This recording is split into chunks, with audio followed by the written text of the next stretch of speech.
Masechet Yevamot Daf Tet Vav, on va commencer au premier tiers de la page, à partir des mots Ta Shema, de Amar Rabbi Tarfon, Ta Evani, Matai Tavot, Saratabat Leyadi, Ve'esaena. Pour se remettre dans le contexte, rappelons la mahloket initiale entre Bet Shammai et Bet Hillel, à savoir, est-ce que le hiboum est autorisé avec Tsarat Erva? Tout le monde est d'accord pour dire que la mitzvah du hiboum n'est pas applicable avec une erva. Comme on a vu dans la première Mishnah, Hamesh Esre Nashim, il y a 15 catégories de femmes qui sont qualifiées de harayot, et par conséquent, il n'est pas question de faire hiboum avec elles. Comme par exemple, deux frères Réhouven et Shimon, et Réhouven avait une fille qu'il a donnée comme épouse à Shimon, son frère. Son frère était marié à deux femmes, la fille de Réhouven, sa nièce, et une étrangère. Ce Shimon est décédé. Alors Beth Hillel disent que de même que Réhouven ne peut pas faire hiboum avec sa propre fille, ainsi il ne peut pas faire hiboum avec la rivale de sa fille. Tsarat Erva, Tsarat Habat. Tandis que Beth Shammai distinguait entre la Erva et la Tsara. Il disait que, certes, on ne peut pas faire hiboum avec la Erva, alors Réhouven, il ne va pas faire hiboum avec sa propre fille, bien qu'elle était l'épouse de Shimon, son frère qui est mort sans progéniture, mais tout de même, il aura le droit de faire hiboum avec sa rivale, qui est une étrangère. Par rapport à cela, on avait vu une grande mahloket entre les Amoraïm, Rav Shmuel, Rish Lakish et Rabbi Yochanan. Rav et Rish Lakish prétendaient que, bien que Beth Shammai pensait ainsi, qu'en effet, il est permis pour un homme de faire hiboum avec la rivale de la Herva, mais jamais ils ne se sont permis de mettre en pratique leur théorie. Pourquoi pas? Pour ne pas faire ce qu'on appelle agudot. Étant donné que la halacha avait été tranchée comme Beth Hillel, et que le peuple pratiquait la halacha comme Beth Hillel, si Beth Shammai allait imposer par rapport à un certain clan, par rapport à une certaine population qui allait écouter Beth Shammai, allait suivre Beth Shammai, si en effet Beth Shammai avait imposé leur opinion auprès d'une petite population, bien que Beth Hillel avait été admis depuis la Bat Kol comme étant la halacha tranchée du ciel, puisqu'ils étaient plus nombreux en plus, eh bien, on aurait ici ce qu'on appelle agudot, c'est-à-dire un peuple divisé en différents groupes, en différentes sectes. Ça veut dire que on va se retrouver sectarisé.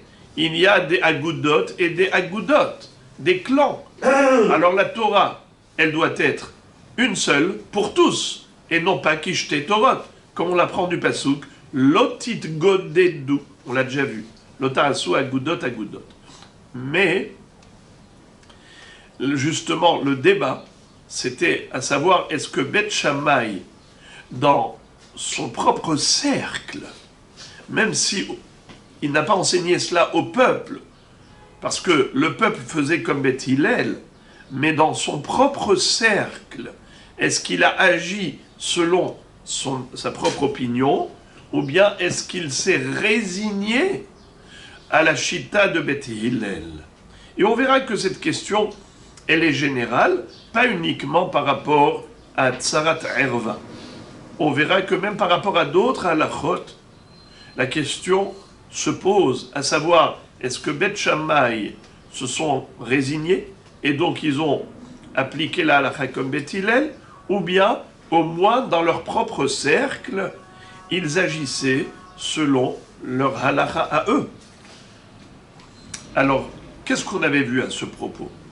Selon Rabbi Yochanan et Shmuel, Asu ve'asu. ils ont fait et ils ont fait. Ça veut dire que oui, Bet Shammai ont pratiqué la halakha selon leur propre opinion, et pas selon l'opinion de Bet Hillel. Tandis que Rish Lakish et Rav, eux, pensent que lo asu. Ils n'ont pas mis en pratique la halakha selon leur propre avis. Ils se sont résignés à ce que disent Bet Hillel et ils ont mis en pratique la halakha concrètement selon Bet Hillel. Puisqu'on était dans cette grande recherche, et vous en souvenez déjà, dans tout ce qu'on a étudié par rapport à cela, en citant différents passages de Mishnayot, de Baraïtot, et au travers desquels on a essayé d'analyser ces Mishnayot pour savoir est-ce que Bet Shammai ont mis en pratique la halakha selon leur propre opinion ou pas. Et à chaque fois, on réfutait la preuve. Voici encore une preuve, encore une tentative de la Gemara. Tashma, la Baraïta va nous dire comme ça. Tashma, de Amar Rabbi Tarfon, Ta'ev Ani, Matai Tavo Tsarat Abat Leyadi, Ve'esaena. Ta'ev, c'est une ta'ava. C'est quelqu'un qui a un désir, quelqu'un qui a un appétit. Ta'ev, te'avon. Ta'ev ani. J'ai vraiment envie d'avoir l'occasion de pouvoir faire cette mitzvah. Laquelle? Matai tavo tsarat abat leyadi ve'esaena. D'avoir moi l'occasion de mettre en pratique la halakha comme Bet Shammai. Car nous le savons que Rabbi Tarfon était l'un des élèves de Bet Shammai. Et il a dit, je voudrais avoir l'occasion de pratiquer la halakha selon Bet Shammai. Comment? Que sa fille étant mariée à son frère, comme s'il souhaitait qu'un jour, son frère, qui n'avait pas eu d'enfant avec sa propre fille, et qui avait une deuxième femme qui était étrangère, eh bien son frère qui n'avait pas eu de progéniture, un jour, va quitter ce monde de toutes les façons. Alors il a dit, ce sera pour moi l'occasion de faire le hiboum avec la femme de mon frère. C'est-à-dire, pas avec ma fille, parce que c'est assourd, mais avec sa tsara, sa rivale, car elle est permise selon Bet Shammai, bien qu'elle soit interdite selon Bet Hillel. Alors il a dit, j'attends cette occasion impatiemment. Ta'ev ani. Alors la Gemara, qu'est-ce qu'elle veut déduire de là? Je sais que ça vous choque, mais on va tout de suite, vous allez voir que les émotions vont disparaître.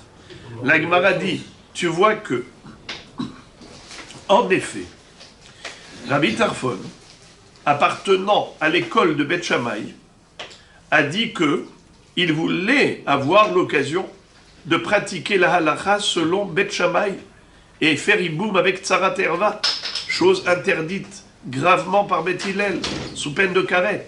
Donc voilà, tu vois que asu ve'asu. La Gemara réfute, elle dit Ima ve'asiena. Faut pas lire ve'esaena, je l'épouserai, mais ve'asiena, je vais la marier.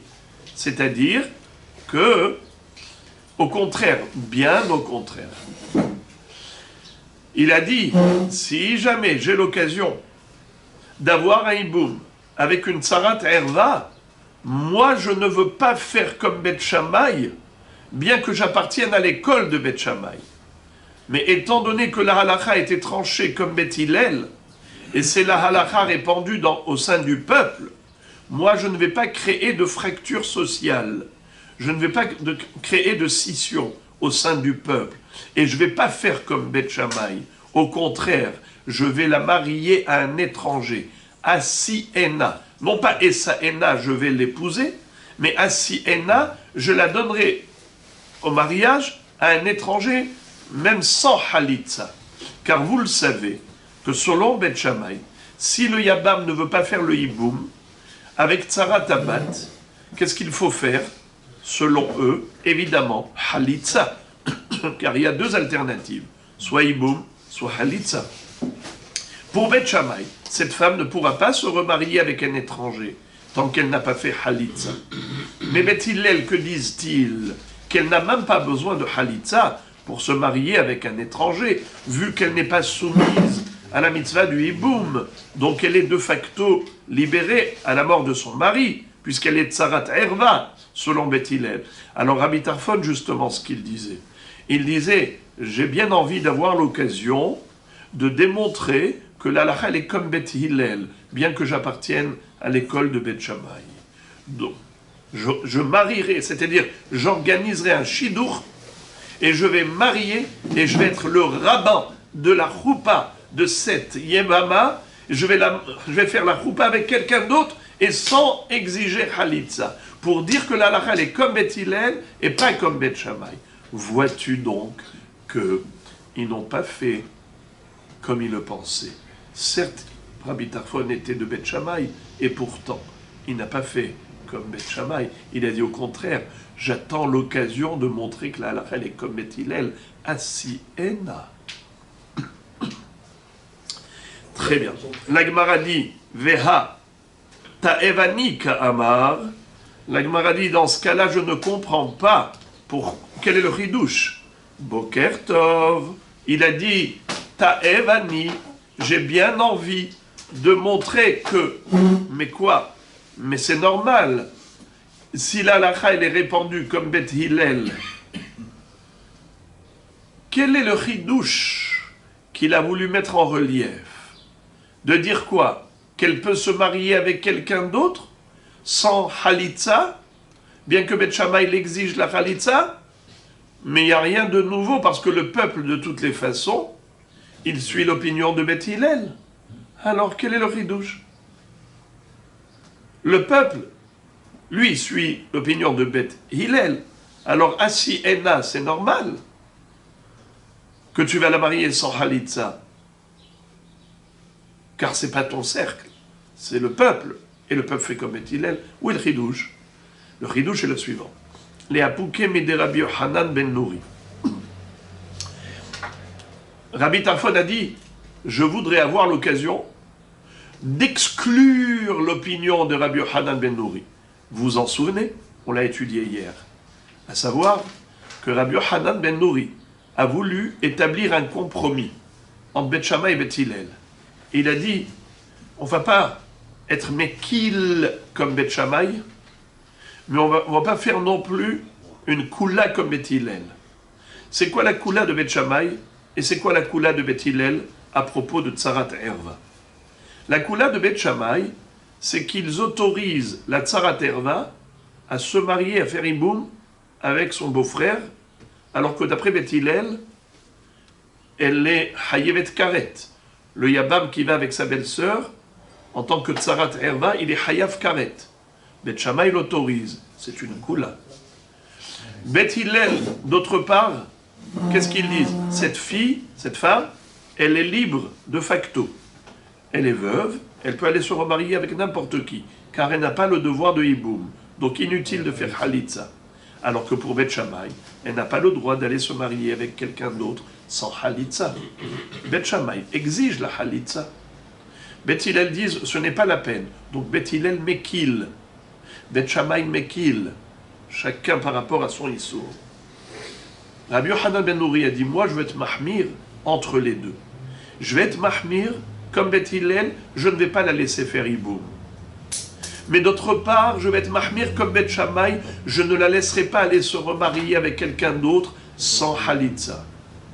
J'instaurerai comme institution rabbinique Halitza, c'est-à-dire toute femme qui est Tsarat Erva, elle ne peut pas faire hiboum, mais elle est obligée de faire Halitza si elle veut se marier avec un étranger. Comme ça, on a tiré notre épingle du jeu.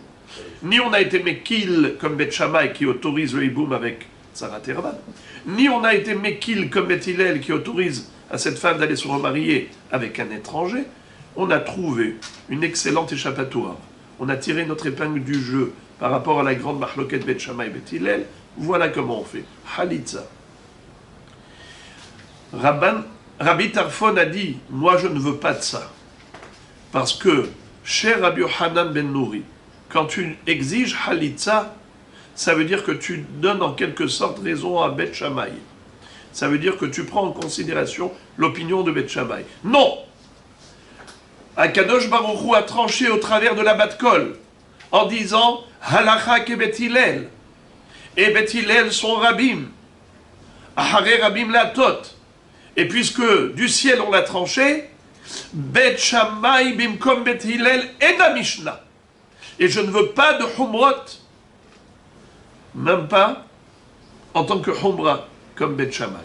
Bet Hillel on dit qu'elle est permise, même sans Halitza, laisse-la se remarier sans Halitza. Et Ta'evani, j'ai très envie d'en avoir l'occasion, que Assi Ena, une femme pareille, je la marierai sans aucune procédure, aucune Halitza, pour montrer que la Lachel est comme Bet Hillel. J'ouvre une parenthèse pour ajouter mon petit grain de sel. J'ai envie de dire que Rabbi Tarfon, il avait une expérience. Au début du chasse, il y a une Mishnah qui nous raconte, d'abord il y a une mahloket entre Bet Shammai et Bet Hillel, à savoir dans quelle position doit-on lire le schéma. Selon Bet Shammai, il est écrit Uv Shorbecha, Uv Kumecha. Alors, le soir, Kriyat Shema, ça doit se faire en position allongée. Ba'erev kol adam yatu veikreu. Le matin, debout. Ou baboker ya'amdu. Shene'emar, uv shorbecha, uv kumecha. Bet Hillel omrim, kol adam kore kedarko. Shene'emar, uv lechtecha baderech. Bet Hillel disent, chacun lit dans la position qu'il souhaite. Tu veux marcher, tu veux être debout, tu veux te lever, tu fais ce que tu veux. Eh bien, Rabbi Tarfon raconte, une fois, il était une fois. Moi, je suis Rabbi Tarfon, élève de Bet Shammai. פעם אחת הייתי מהלך בדרך, והיטתי לקרות כדברי בית שמאי, וסיכנתי בעצמי מפני הליסטים. אמרו לו, כדאי היית לחוב בעצמך, שעברת על דברי בית הלל. Il a dit un jour, chemin faisant, l'heure de Kriyat Shema du soir est arrivée. Alors je suis descendu de ma monture et je me suis allongé pour lire le schéma comme l'exige Bet Shammai. Je n'ai pas continué, chemin faisant, pour lire le schéma comme Bet Hillel. J'ai voulu être mahmir comme Bet Shammai. Et voilà qu'il y a eu des bandits qui m'ont aperçu. Et ils sont venus vers moi pour m'attaquer. Tout de suite, je suis remonté sur ma monture et je me suis enfui. Et Chachamim m'ont dit, si tu as transgressé les paroles de Bet Hillel, She'avarta al divrei Bet Hillel, eh bien voilà pourquoi ça t'est arrivé, tu aurais pu être considéré responsable de ton danger. Tu n'as pas à faire comme Bet Shammai, même en tant que Humra. Parce que Bet Hillel, eux, ils te disent que la dame koreke darko, donc pour eux-mêmes allongés, c'est très bien. Mais là, tu le fais exprès, de descendre pour être allongé, pour faire comme Bet Shammai. Alors que d'après Bet Hillel, tu aurais pu continuer ton chemin. Comme si Rabbi Tarfon du ciel, on lui a montré. Ne fais pas des humrot comme Bet Shammai. On a tranché la halacha. Alors, Bet Shammai, bimkom Bet Hillel, enah Mishnah. Vous vous rappelez ce qu'on avait étudié? À tel point que les paroles de Bet Hillel sont fortes, c'est que non seulement que c'est pas comme une mahloket en général, Rabbi Yehuda, Rabbi Meir, les deux opinions existent, seulement on doit faire comme celui-là et pas comme celui-là au niveau de Maasé. Là, c'est comme si Bet Shammai n'avait rien dit. Comme la neige au soleil, ça fond. Ena Mishnah. Vous vous rappelez, au début, c'était extraordinaire, cette phrase-là, elle est très forte. En tout cas, voilà, c'est ça ce que dit Rabbi Tarfon. Moi, j'aurais exclu la proposition de Rabbi Yochanan ben Douri, qui lui veut faire une Humra. Laquelle Humra? Exiger Halitza, pour tenir compte de l'opinion de Bet Shammai. Moi, j'aurais dit non, pas de Halitza. Va, madame, je te marie. Ve'asi ena. Moi-même, je ferai le Shema Brachot, je ferai la Roupa, sans Halitza au préalable, pour dire que la halacha, elle est comme Bet Hillel. Donc, on a réfuté la preuve. C'était quoi la preuve? On voulait dire que Rabbi Tarfon, étant de l'école de Bet Shammai, à Assou, il avait dit Ve'esa ena. Réfutation, c'est pas Ve'esa ena, c'est Ve'asi ena. Car la logique de Rabbi Yochanan ben Nouri, c'était de dire que Beth Hillel n'a rien à perdre, qu'elle fasse Halitza. Donc on a tout à gagner avec cette Halitza. Car d'une part, Beth Shammai l'exige, d'autre part, Beth Hillel, ça ne le dérange pas. C'est comme quelqu'un qui enlève sa chaussure avant d'aller s'allonger sur le lit. Il va enlever une chaussure, il va bien se déchausser, non, pour faire la sieste. Mais qu'il fasse Halitza. Comme ils disent, ça lui fait belle jambe. Qu'il déchausse. Maïr patlo les Beth Hillel.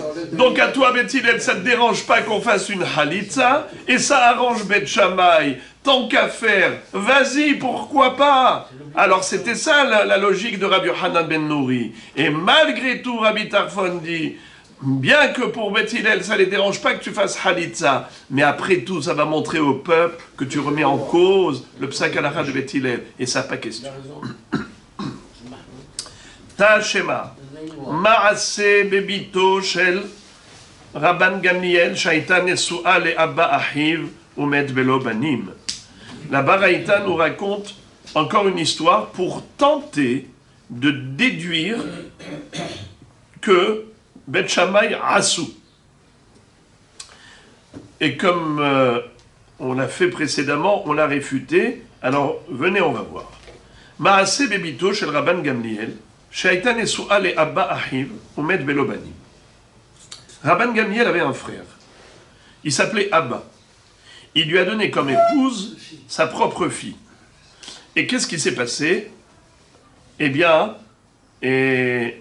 comment il s'appelle? Abba est décédé sans progéniture. Alors Rabban Gamliel, il a fait Iboum avec la tsara de sa fille. Il ne pouvait pas faire Iboum avec sa fille parce que c'est Herva, mais il a fait Iboum avec la tsara de sa fille. Fin de citation de Baraïta. Qu'est-ce qu'on en déduit d'ici? C'est que l'école de Beth Shammai, Asou, ça veut dire quoi Asou? Ils ont mis en pratique ce qu'ils pensaient. Ils ont autorisé la, comment elle s'appelle, la Tsarat Herva, et pas seulement dans la théorie, concrètement ils l'ont fait. Alors voilà, comment Rish Lakish a pu dire que l'or Asou? La Gemara dit quoi? Vétis Bera. Est-ce que tu crois vraiment à ce que tu dis? Rabban Gamliel mitalmidei Beth Shammai hu? Non. Rabban Gamliel, c'est un descendant de Hillel Hazaken. Rabban Gamliel était Nassi, descendant de Hillel HaNassi. Comment tu peux l'attribuer à l'école de Beth Shammai? Ma pitom, il y a un problème là. Vetisbera Rabban Gamliel mitalmidei Beth Shammai hu? Et là... Sha'ane bito shel Rabban Gamliel de Ailonit Havai. Ici, c'est pas du tout parce que Rabban Gamliel a fait comme Beth Shammai. Ici, il a épousé la rivale de sa fille en tant que Iboum, c'était pour une autre raison. C'est parce que sa propre fille, elle était aïlonite. Elle était stérile, qui n'avait même pas des signes féminins. Et de ce fait, on a déjà appris dans la première Mishnah de Masechet Yebamot, quand est-ce qu'une herva, elle est poteret sarata minaïboum, c'est seulement si c'est une herva normale. Mais si c'est une herva aïlonite, ça veut dire qu'il s'est avéré qu'elle est aïlonite, alors dans ce cas-là, tsarata muteret. La tsara, elle peut faire iboum. Qui est-ce qui se rappelle pour quelle raison? C'est parce que on considère que c'était Mekartaout. Lorsque le bonhomme a épousé la Herva, il a cru que c'était une fille normale. Il s'avère finalement qu'elle est aïlonite. Alors, il a dit, eh oh, moi, jamais je n'aurais épousé une fille pareille. C'est un vrai Mekartaout. C'est un achat erroné. Une acquisition qui n'est pas valide, puisque j'ai cru que c'était une fille normale, et c'est une fille anormale. Elle est aïlonite. C'est comme si elle n'a jamais été épousée, jamais mariée. Et de ce fait, la rivale est seule avec son mari. C'est comme si ce mari-là n'avait pas deux femmes, deux épouses. Il n'en avait qu'une seule. Cette Sarat Abbat, elle n'est pas Sarat du tout. Elle n'est pas du tout rivale, elle est seule. C'est pour cela que la Mishnah avait dit qu'il est permis de faire Iboum avec elle. C'est le cas de Rabban Gamliel. Rabban Gamliel avait donné sa fille en épouse à son frère Abba. Rabban Gamliel, maintenant, il se retrouve face à deux femmes. Son frère qui est décédé, il a laissé deux femmes. La fille de Rabban Gamliel et la rivale. Comment ça se fait que Rabban Gamliel ait fait Iboum avec la tsarat Abat? Réponse, parce que sa propre fille était haïlonite. Donc, ça a remis en cause le mariage avec son frère Abba. De ce fait, c'est comme si elle n'a jamais été mariée avec Abba. Il n'y a qu'une seule femme, il a fait Iboum, tout va bien. Donc, on n'a aucune preuve que Bet Shammai a assou. La Gemara pose la question, elle dit, comment tu peux me dire une chose pareille? Que c'est ça ce que voulait dire Tanakama, qu'elle était haïlonite, et pour cette raison, il a épousé. Pourtant, Hamide Katane Sefa, Aherim Omrim, Bito shel Rabban Gamliel, haïlonite haïta, Miklal de Tanakama Savar, Lav haïlonite haïta. Dans la même baraïta, il y a une suite. La suite est la suivante. Aherim Omrim, c'est qui Aherim? C'est Rabbi Meir. Aherim Omrim, Rabbi Meir nous raconte que, en fait, dans cette histoire-là, tu veux savoir pourquoi Rabban Gamliel a fait Iboum avec Tsarat Abat, c'est parce que sa fille était haïlonite. Mashma, que Tanakama, quand il a dit qu'il a fait Iboum avec Tsarat Abat, c'est pas parce qu'elle était haïlonite. Ça veut dire que, d'après Tanakama, Rabban Gamliel a autorisé Tsarat Abat. C'est qui a dit que non, il n'a pas autorisé, c'est juste parce qu'elle était haïlonite? C'est Aherim. Aherim Omrim. Haïlonite haïta. Donc, a priori, on doit revenir en arrière et dire que Rabban Gamliel, il a autorisé Tsarat Abat. Pourquoi? Parce qu'il a fait comme Bet Shammai. Et c'est bizarre de chez bizarre, puisque Rabban Gamliel n'est pas de Bet Shammai, au contraire, il est descendant de Bet Hillel, alors on ne comprend plus. Alors la Gemara donne trois explications à cette mahloket entre Tanakama et Aherim. Première explication, Hikirba velo hikirba ika benayu. C'est-à-dire, les deux sont d'accord que concrètement elle était haïlonite. Mais là où ils ne sont pas d'accord, c'est sur un point. Lequel? Quel est le din si quelqu'un a épousé une haïlonite en âme et conscience? Est-ce que dans ce cas-là, si jamais il vient décéder et qu'il a laissé deux femmes, une haïlonite et pas l'autre, est-ce que dans ce cas-là, la herva elle est haïlonite, l'autre elle est tsarat herva? Est-ce que du fait qu'elle soit tsarat haïlonite, bien qu'elle soit herva, elle est permise au hiboum ou elle est interdite au hiboum? Il y en a un qui dit assour, ça s'appelle tsarat herva, bien que la herva elle est haïlonite, mais en l'occurrence, comme ce monsieur le savait au moment du mariage, et c'est en âme et conscience qu'il a épousé, sous-entendu qu'il voulait l'épouser, il ne peut pas dire après, mais kartaout, je ne savais pas. C'est pas vrai, tu le savais. C'est en connaissance de cause que tu l'as épousé. Donc c'est ta femme légitime. Et si c'est ta femme légitime, c'est une herva, bien qu'elle soit haïlonite, c'est ta femme, et c'est une herva. L'autre s'appelle tsarat herva, interdite au hibou. Et c'est ce que pense en effet Tanakama. Tanakama, lui, il dit, quand est-ce que la femme haïlonite dispense sa tsara de hiboum? C'est seulement si... Pardon, excusez-moi, ne dispense pas. Quand est-ce qu'elle ne dispense pas? Et la tsara haïlonite peut faire hiboum? On a autorisé dans la Mishnah, en disant « Im nimtseu haïlonite tsaroten mutarot », quand est-ce que la tsara, elle est muteret au hiboum? C'est seulement si c'est mekartaout. Et en effet, c'est comme ça qu'ici Tanakama le pense. Pourquoi est-ce que Rabban Gamliel a pu faire hiboum? C'est parce que Abba, son frère, quand il a épousé la fille de Rabban Gamliel, il ne savait pas que la fille de Rabban Gamliel était haïlonite. Et comme c'était mekartaout, donc ça fait qu'il avait qu'une seule femme, la rivale. C'est pour ça qu'il a fait hiboum. Tandis que Achirim disent, non, Aïlonit Aïta. Il le savait. Et tout de même, c'est permis de faire Iboum. Il était permis à Rabban Gamliel de faire Iboum avec la Tsarat Erva. Pourquoi? Aïlonit, d'après une Shita, la Tsarat Aïlonit, elle est toujours permise au Iboum. Comment ça se fait? Pourtant, celui qui a épousé cette Erva, il le savait qu'elle était Aïlonite, il a épousé en connaissance de cause, donc l'autre c'est Tsarat Erva. Là, il y a un chidouche, matok midevash. C'est que la Aïlonite, c'est pas seulement qu'elle est interdite au Hiboum, c'est qu'elle n'a pas de mitzvah de Hiboum. En général, l'une des Arayot, les 15 femmes qu'on appelle Arayot, elles sont aptes au Hiboum, physiquement. Seulement, il y a un Issour qui s'appelle Arayot. C'est le Issour Erva qui l'empêche de faire la mitzvah. Mais sinon, elle est apte. Tandis que la Aïlonite, elle ne peut pas physiquement faire Hiboum, parce que techniquement, elle ne peut pas avoir d'enfant.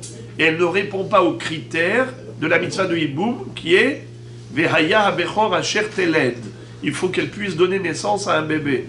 Or, si c'est impossible pour elle physiquement, donc elle n'est pas l'objet de la mitzvah. Elle ne constitue pas l'objet de la mitzvah.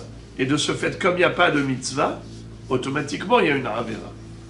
Mais ça commence d'abord par le non-mitzvah, pas par la avera. Toutes les arayot, pourquoi elles ne peuvent pas faire la mitzvah du hiboum, c'est parce qu'il y a une avera.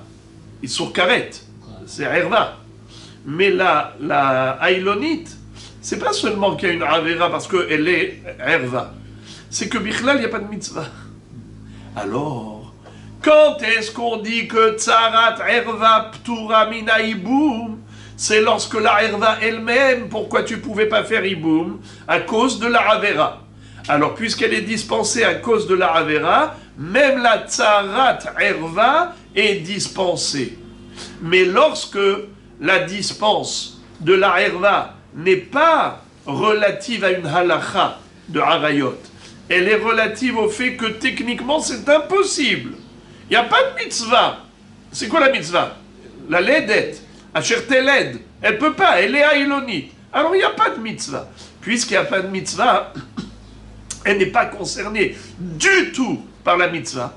Alors on a déjà appris une fois, rappelez-vous, c'est très fort, c'est que le issour de tsarat erva n'existe que dans le cadre d'une mitzvah et pas dans le cadre où il n'y a pas de mitzvah. Rappelez-vous par exemple, quelqu'un a donné sa fille à un homme, un gendre. Ce gendre-là a épousé 2 femmes, celle-là et une étrangère. Et il est décédé. Est-ce que le père peut épouser la tsara de sa fille? On avait déjà appris que oui. Pourtant, c'était la tsarat erva. Réponse, c'était tsarat erva, mais pas dans un cadre de mitzvah hiboum. Le issour de tsarat erva n'a lieu d'être que dans le cadre de mitzvah hiboum. Alors là, rejaillit ce hidouche merveilleux qu'on vient de dire. C'est que avec une aïlonite, d'après cette chita, c'est même pas le cadre d'une mitzvah. Car la aïlonite, elle n'est pas l'objet de la mitzvah. Tu ne peux pas faire hiboum avec une aïlonite, elle ne peut pas avoir d'enfant. Donc techniquement parlant, il n'y a pas de mitzvah. Puisqu'il n'y a pas de mitzvah, il n'y a pas de contamination de tsarat erva. Car tout le issour de tsarat erva n'a lieu d'être que dans le cadre de mitzvah hiboum. Deuxième interprétation que donne la Gemara à cette mahloket entre Tanakama et Achirim, Ve'ibaitima kanas ulbasov gire shika benaihu. C'est-à-dire, selon Tanakama, la raison pour laquelle Rabban Gamliel a pu faire hiboum avec comment il s'appelle, la rivale de sa fille, c'était parce que elle n'était pas concomitante. À savoir que quand on a dit la rivale, elle est dispensée du hiboum. À quel moment ça s'est passé? Quand est-ce qu'elle était rivale? Quand est-ce qu'elle était rivale? Est-ce qu'elle était rivale au moment de la mort, du décès, ou bien avant? C'est-à-dire, imaginons par exemple, quelqu'un avait deux femmes, l'une qui était Herva et l'autre ne l'était pas. Et avant de mourir, il a donné un guet à la Herva. Ensuite, il est mort. Est-ce que son frère peut faire Iboum avec celle qui était autrefois Tsarat Herva? Eh bien, selon... on avait vu une mahloquette, une grande mahloquette à ce propos, et la Gemara veut dire maintenant qu'en effet, c'est de cela qu'il s'agit. D'après Tanakama, Kanas Ulbasov Giresh, il avait le droit, Rabban Gamliel, bien que autrefois ils étaient tsarot, mais au moment du décès, elles n'étaient plus tsarot. Il n'y en avait qu'une seule au moment du décès. Et pour Tanakama, Mita mapila, ve'en anisuim arishonim mapilim. Ça veut dire ce qui est le facteur déclenchant le hiboum, c'est la mort du frère, et non pas son mariage avec cette femme auparavant. D'ailleurs, s'il avait épousé auparavant et qu'il a divorcé auparavant, bien qu'elles étaient rivales à un moment donné, il n'y a aucun problème. Le principal, c'est qu'au moment de la mort du défunt, eh bien, à ce moment-là, elles n'étaient pas rivales. Bien qu'elles étaient rivales auparavant, il n'y a aucune dispense. Pourquoi? Parce que c'est Mita Mapelet. C'est pas les Nisuim Arishonim. C'est le moment de la mort. C'est là qu'on analyse. Elle est rivale ou elle n'est pas rivale? Elle est Tsarat Herva ou elle n'est pas Tsarat Herva au moment de la mort? Elle n'est pas Tsarat Herva. Permis pour Rabban Gamliel d'aller avec sa fille, d'aller avec la Tsara de sa fille. Tandis que Ahirim disent Mapitom. C'est pas Mita Mapelet. Nisuim Arishonim Mapilim.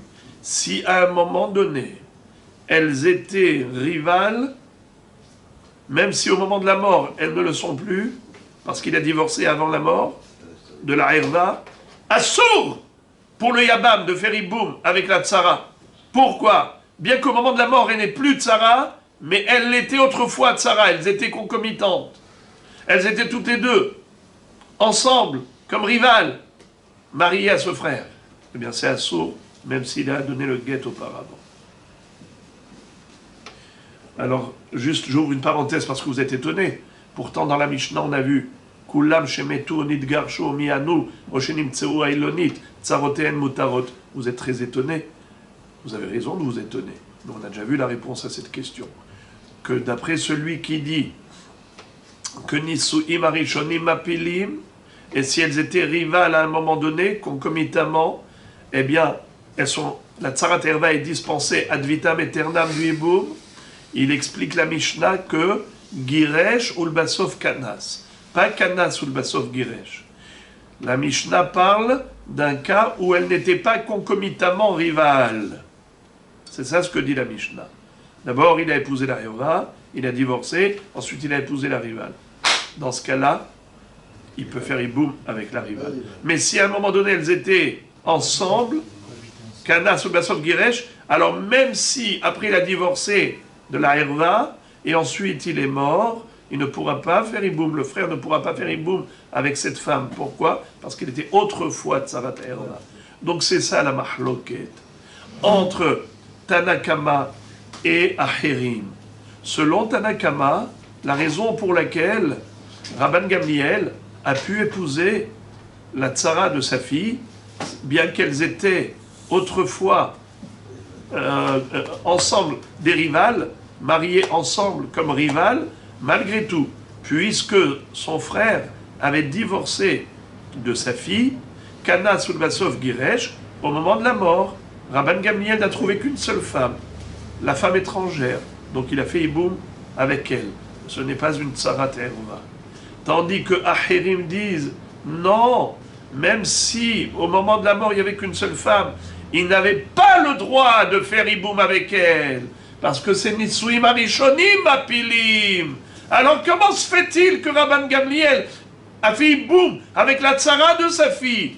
Pourtant, Kana Sulbasov Giresh Assour. Réponse, c'est parce que cette fille était aïlonite. Et comme elle était aïlonite, voilà pourquoi il avait le droit de faire Iboum avec la Tzara. Comme on a vu dans la Mishnah, Nimtseu Ailoniot, Tsarotehen Mutarot. Et là, tu peux dire que Loikirba, ça veut dire que c'était un Mekartaout. Et comme c'était un Mekartaout, cette Ailonite, voilà pourquoi il pouvait faire Iboum avec la Tzara. Troisième interprétation que propose la Gemara. Veibaetima, yesh tnai babi'ai kabenaihu. Qu'est-ce que ça veut dire? Yesh tnai babi'ai kabenaihu. Il y a une mahloket à propos de quelqu'un qui a fait un tnaï avec une femme au moment du mariage. Il lui dit par exemple, je t'épouse, je te donne la bague, l'alliance, ariat mekudeshet li betabaradzo, bitnaï, à condition que, quoique, à condition que tu n'aies pas tel défaut, ou à condition que tu n'aies pas fait des nédarim, et que tu n'arrives pas ici avec une tonne de nédarim, et je vais vivre avec une femme qui a des tocs. Moi, je ne veux pas une femme qui a des tocs, je veux une femme normale, équilibrée. Je ne veux pas que tu te ramènes avec des moumim et avec des nédarim et tout ça. Alors, maintenant, qu'est-ce qui se passe? Il s'avère que non. Elle a tous ces problèmes. Elle a le moum ou elle a les nédarim. Alors, le truc, c'est quoi? C'est qu'il a une relation avec elle. D'accord? Alors maintenant, on dit comme ça. En Adam, Ose be'ilato be'ilat znut. Un homme ne veut pas faire de sa relation intime une relation animale bestiale. Il veut que ce soit considéré comme des kiddushin. Il ne veut pas être un animal.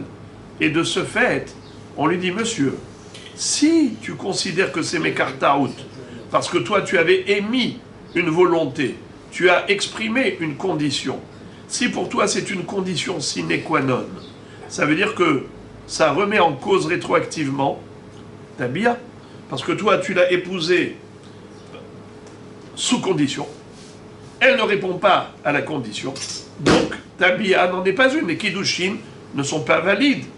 Tu es d'accord? Tu veux d'une situation pareille? Alors c'est ça la mahloket. Il y a celui qui va dire non, pour moi c'est une condition sine qua non. Et donc mekartaout. L'autre il dit non, s'il a une bia avec elle, il ne veut pas que ce soit une bia znout, et donc certainement qu'il a fait une concession. Et donc il a été mevater. Il a dit c'est vrai que, a priori, j'aurais souhaité une femme équilibrée, sans nédarim, sans mots, mais maintenant que j'ai déjà une relation avec elle, je ne voudrais pas que cette bia soit considérée znout, alors je suis mevater, et je dis que non, c'est valide. Les kiddushin sont validés. Alors voilà la mahloket entre Tanakama et Ahirim.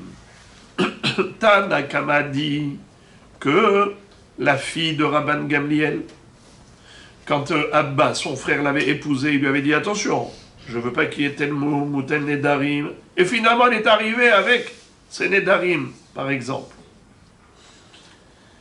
Et donc, maintenant, est-ce que le mariage est valide ou pas valide? Tanakama dit invalide. Puisqu'il a émis une condition, elle ne répond pas aux critères, puisqu'il lui-même il a dit condition sine qua non, eh bien, stop, le mariage est annulé. Si elle n'est pas mariée, donc sa rivale, qu'est-ce qu'elle est? Elle n'est pas rivale de Herva, elle n'est pas Tsarat Herva, car la Herva n'a jamais été mariée, puisqu'on a remis en cause rétroactivement le mariage, vu qu'elle ne répondait pas aux critères, aux conditions exprimées par Abba, le frère de Rabban Gamliel. Voilà pourquoi Rabban Gamliel a pu faire Iboum avec la Tzara, parce que ce n'était pas une Tsarat Herva. La Herva n'a jamais été considérée comme mariée. Tandis que Ahirim disent que c'est parce qu'elle était Ailonite. Pourquoi? Car Ahirim disent, même si Abba avait émis des souhaits et des conditions, n'est-ce pas, malgré tout, une fois qu'il a eu une bia avec elle, donc c'est sûr qu'il ne va pas tenir sur ses positions rigoureusement. Il ne va pas dire « Ah, non, je vois que c'est mes kartaout et je remets en cause le mariage. » Non, un homme n'a pas envie d'être considéré comme Be'ilat Znout. Un Adam, on sait, Be'ilato Be'ilat Znout.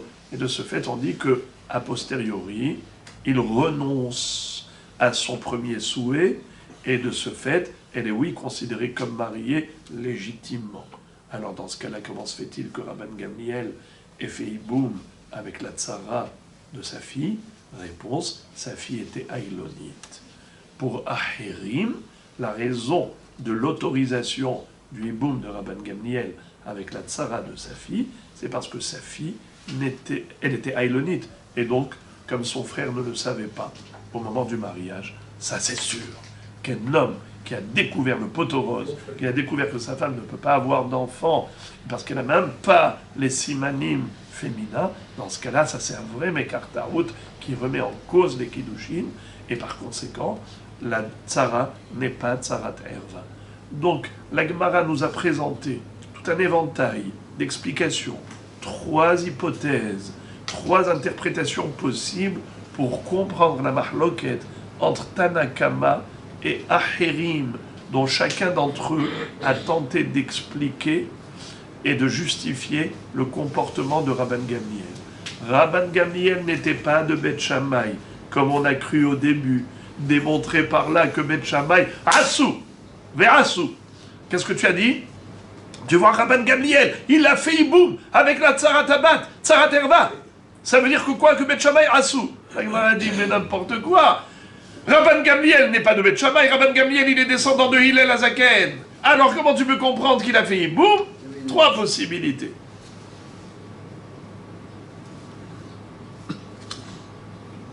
Zéro.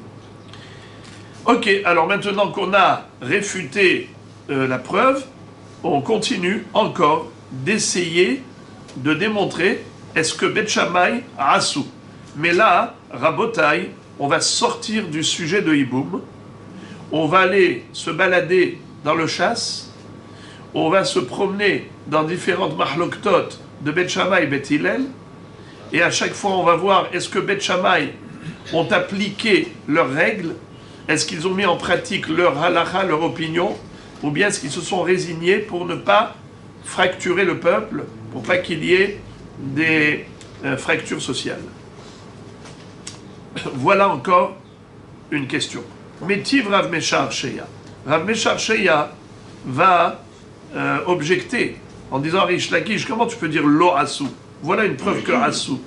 Maas et Rabbi Akiva sheliket etrog be'ehad bishvat be'nahagbo shene isurin ehad kedivre bet Shammai be'ehad kedivre bet Hillel shma mina asou.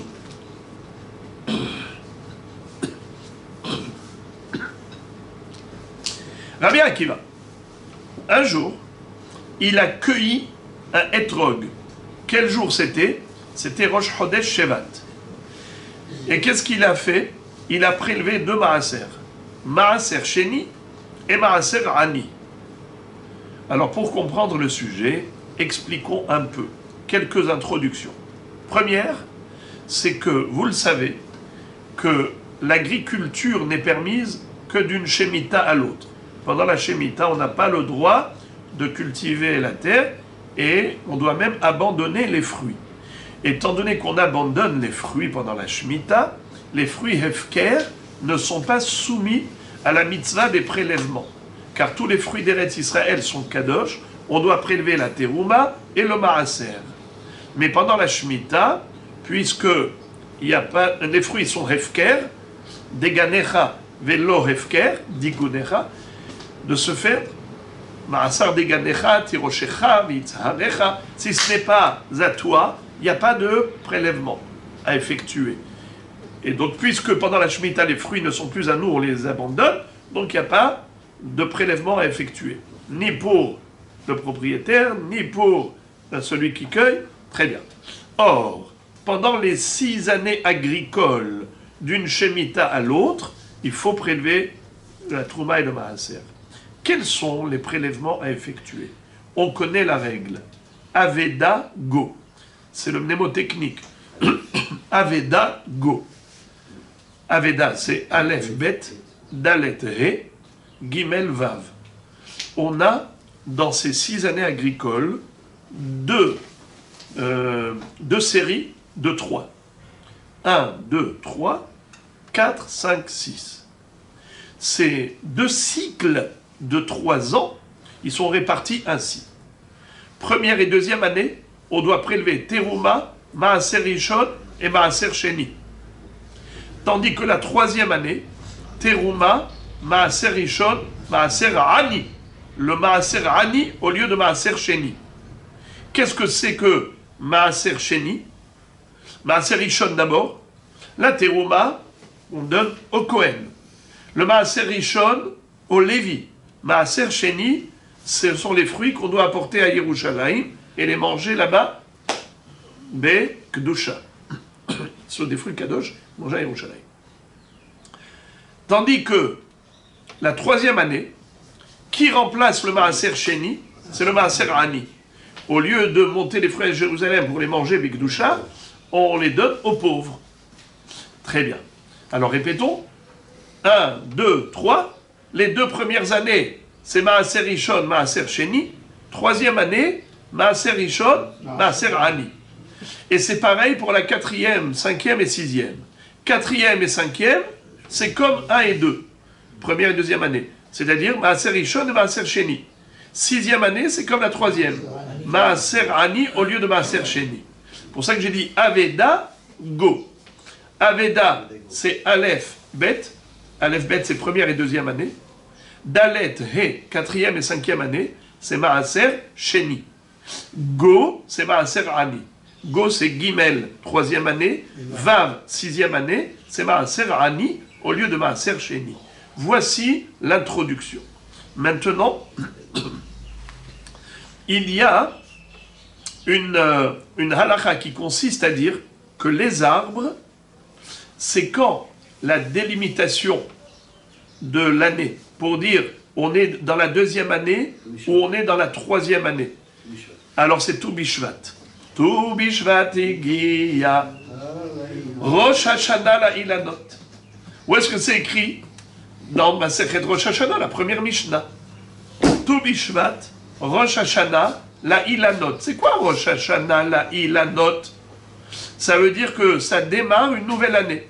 L'année précédente, c'est l'année précédente. L'année suivante, c'est l'année suivante. Et donc, l'année précédente, c'est Maaser Sheni. L'année suivante, c'est Maaser Ani. Par rapport aux fruits. Vous savez que les fruits, eux, généralement, on va l'appeler Hanata. C'est quoi Hanata? C'est le bourgeonnement.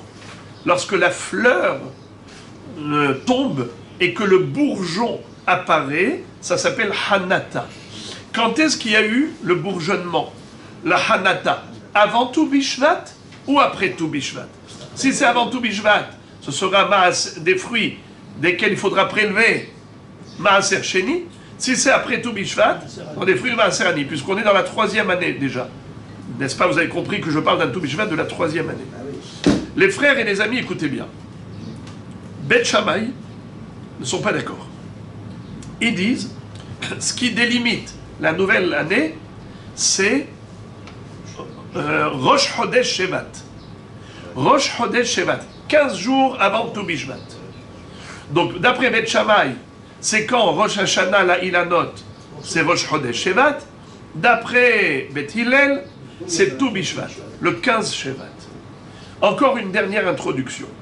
Le Etrog, lui, est différent de tous les fruits, de tous les arbres fruitiers, de tous les fruits des arbres. C'est que lui, il est comme un Yerek.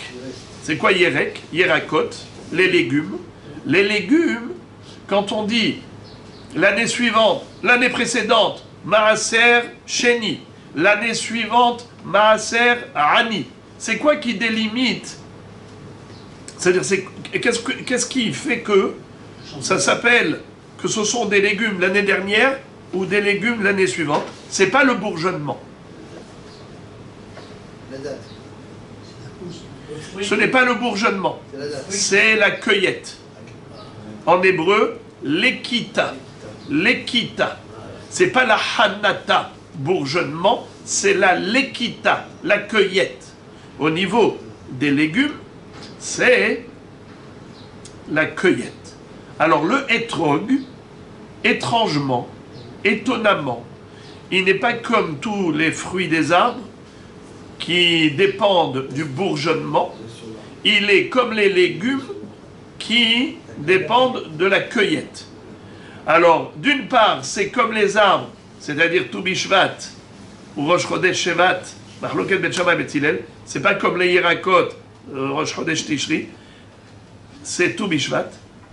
Mais, d'autre part, c'est pas comme tous les fruits qui suivent le bourgeonnement, ça dépend de la cueillette. Très bien.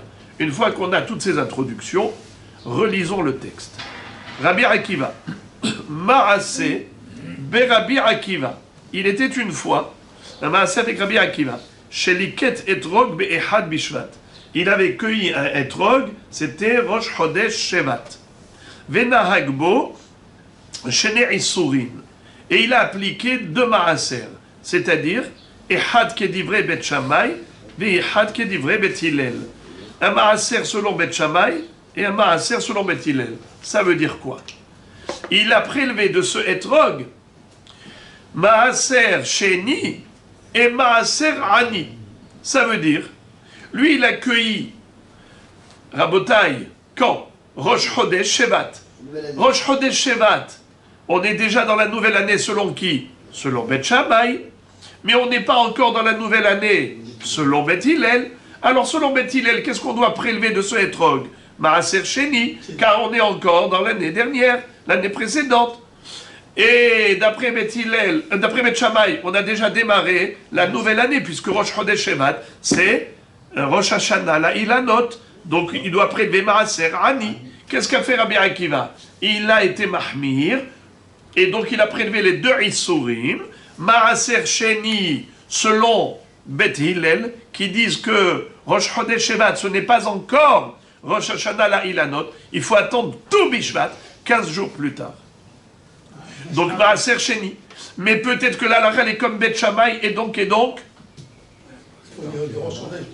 Alors on est déjà dans la nouvelle année, la troisième année, puisque d'après eux, Rosh Chodesh Shevat, c'est Rosh Hashanah la Ilanot. Donc on est déjà dans la troisième année. Troisième année, qu'est-ce qu'il faut prélever? Maaser Ani. Alors il a prélevé Maaser Sheni, Maaser Ani du etrog. Shnei Isurim. Ehad kedivre Bet Shammai, Ehad kedivre Bet Hillel. Fin de citation de Baraïda. La Gemara dit, qu'est-ce que tu vois d'ici? Shma mina asu. Ça veut dire que Bet Shammai, asu kedivrehem, tu vois que les élèves de Bet Shammai tenaient compte de l'opinion de Bet Shammai et ils mettaient en pratique la halakha selon l'avis de Bet Shammai. Alors pourquoi tu as dit lo asu? Pourquoi Rish Lakish disait que les Bet Shammai ne voulaient pas faire de agudot, et donc ils ne pratiquaient pas leur halakha, leur théorie? Réponse. Rabbi Akiva, pas du tout. Lo asu. Rish Lakish, il va te répondre que lo asu. Alors comment ça se fait que Rabbi Akiva il a fait Shnei Isurim? Gemare istapakle. Rabbi Akiva a eu un trou de mémoire. Velo yada ibet Hillel be'ehad bishvat amur ou be'hamisha asar bishvat amur. Il ne savait pas si Bet Hillel, quand ils ont dit Rosh Hashanah la Ilanot en Shevat, il ne savait pas si c'était Rosh Chodesh Shevat ou le 15 Shevat. Alors comme il avait un safek, il s'est dit, si Bet Hillel a dit que c'est le premier Shevat, donc on est déjà dans la troisième année, alors je prélève Maaser Ani. Mais peut-être qu'ils ont dit Tou Bishvat, alors je prélève selon la deuxième année, puisque le Rosh Chodesh Shevat, on est encore dans la deuxième. Alors il a prélevé les deux Isurim, pas Kedivre Bet Shammai et Kedivre Bet Hillel. Deux Isurim, Kedivre Bet Hillel. Seulement il ne savait pas qu'est-ce qu'on dit Bet Hillel. Soit un trou de mémoire, soit il ne savait pas qu'est-ce qu'on dit Bet Hillel. Donc on n'a toujours pas de preuve. Est-ce que Bet Shammai Asu ou Lo Asu? On n'a toujours pas de preuve. Alors on va encore essayer de déduire de la braïta suivante. Metiv Marzoutra. Maase biyalda kalato shel Shammai azaken ou pihet et ma'aziva besikech al gabe amita bishvil akatan. Shma mina asu. C'est-à-dire, dans Masechet Souka, il y a une Mishnah qui nous dit qu'un jour, la bru de Bet Shammai, la bru de Shammai azaken, a eu un petit bébé. Et qu'est-ce qu'il a fait? Lui, Shammai azaken, contrairement à Bet Hillel, contrairement à Chachamim qui disent que le Zman de Chinuch, pour un enfant, pour la mitzvah de Souka, c'est Katan She'eno Tzarich Leimo, un bébé qui est indépendant. À partir du moment où il n'a plus besoin de sa mère, eh bien dans ce cas-là, il est Hayav de Souka. Son père doit le faire entrer dans la Souka à titre d'éducation. Shammai Azaken dit, tu veux savoir depuis quand le bébé, il doit entrer dans la Souka? Depuis sa naissance. Et d'ailleurs, il a eu un petit-fils. Un jour, Shammai Azaken, il a eu un petit-fils. Qu'est-ce qu'il a fait pour le mettre dans la Souka? Puisque la femme d'accoucher ne voulait pas aller à la Souka. Elle est dispensée. Elle voulait rester au confort. Qu'est-ce qu'il a fait? Il a retiré le ciment qu'il y avait sur le toit. Et donc, il n'y avait plus que les grilles, c'est-à-dire les poutres de la maison. Et il a mis un scar au-dessus du bébé. Répétons. Un jour, la belle-fille de Shammai Azaken a donné naissance à un bébé. Il a retiré la maraziva, c'est-à-dire le mortier, et il a mis le scar au-dessus du berceau du bébé. Tu vois donc que Bet Shammai, il faisait ce qu'il pensait. Shammai Azaken, il a bien fait ce qu'il pensait. Hatam, et Omer l'a poussé à Virka-Arvid. Il dit là-bas, il n'y a pas de risque. Ici, il n'y a pas de risque. Pourquoi? Les gens, et c'est quoi qu'est-ce que tu crains? La fracture sociale? Qu'il y a des gens qui vont faire comme ça et des gens qui vont faire comme ça? T'inquiète, personne ne va croire qu'il a fait pour la halacha. Ils vont croire qu'il a voulu aérer un peu sa belle-fille, pour que sa belle-fille ait un peu d'air, qui est du masgan. Alors il a été lui mettre de l'air au-dessus. Donc ils vont croire qu'il a fait ça, mais pas halachiquement. Donc il n'y a pas de agoudot, car les gens peuvent attribuer ce comportement non pas à la halacha, mais à un confort matériel physique. Alors, la Gemara dit, attends, tu veux dire que l'orasso, viens, on va vérifier encore. Métiv Marzoutra. Et là, il cite une baraïta. Maase beshoket Yehu, she'aita birushalayim, ve'aita nekuva lemikve, ve'chol taharot shayu osim birushalayim, ve'chol taharot shayu birushalayim, na'asim al gabah. לשלחו בית שמאי והרחיבוה, שבית שמאי אומרים עד שתיפחת ברובה. ותנן, עירוב מקוואות כשפופרת הנוד, בעוביה ובחללה, כשתי אצבעות חוזרות למקומן. שמע מינה, עשו. Voilà encore une preuve que עשו. Comment? Il était une fois à Yerushalayim. Mais avant de vous raconter l'histoire, pour mieux la comprendre, une petite introduction. Vous savez que pour purifier un kéli ou un homme qui est tamé, il faut rentrer au mikvé, à condition que le mikvé contienne 40 CA d'eau. Mais maintenant, imaginons qu'on a deux bassins. Il y a un grand bassin où il y a 40 CA, mais à côté, il y a un petit bassin où il n'y a pas 40 CA. Y a-t-il un moyen de rendre cachère le petit bassin, le petit mikvé? Réponse oui. Vous connaissez la règle Hashaka. C'est quoi Hashaka? C'est le vase communicant. Lorsqu'il y a un trait d'union entre les deux et l'eau peut circuler d'un bassin à l'autre, alors le petit bassin est cachère car il est relié au grand bassin. Ça s'appelle Hashaka. Quel doit être le diamètre de cet orifice qu'il y a entre les deux bassins pour considérer qu'ils sont reliés par ce vase communicant? Il y a un shi'ur. Le shi'ur, c'est kishfoferet anod. C'est quoi kishfoferet anod? C'est comme le tube cylindrique que l'on mettait dans les outres d'eau. À l'époque, quand les marchands ambulants vendaient de l'eau aux voyageurs, ils portaient des outres en cuir. Et donc l'embout de l'outre, c'était avec un bec verseur. C'était quoi ce bec verseur? Il prenait comme par exemple un roseau. tu prends le roseau, tu le perfores bien, et ensuite tu le mets à l'ouverture, dans le goulot de l'outre. Lorsque tu vas le mettre dans le goulot de l'outre, et après tu vas serrer avec une ficelle, n'est-ce pas? Eh bien tu vas avoir un bec verseur. C'est comme ça qu'après quand tu prends ton outre et que tu verses, ça ne va pas s'éparpiller comme ça, s'éclabousser, tu vas avoir un filet d'eau qui est bien maîtrisé. Alors écoutez bien Rabotaï. Quel était le diamètre du Shfoferet Hanod? C'était Kishte Etzbaot, comme 2 doigts. Quand tu prends le diamètre du Shfoferet Hanod, de ce roseau, de ce tube, eh bien, le diamètre, mais pas seulement de l'espace interne du diamètre, mais aussi avec les parois cylindriques de ce tube, ce qu'on appelle Rovia vehalala, le Rovi et le Halal, tout l'espace. Tu prends tout ça, eh bien, le diamètre, c'est exactement le diamètre de l'espace vide du trou qui doit avoir lieu entre 2 bassins.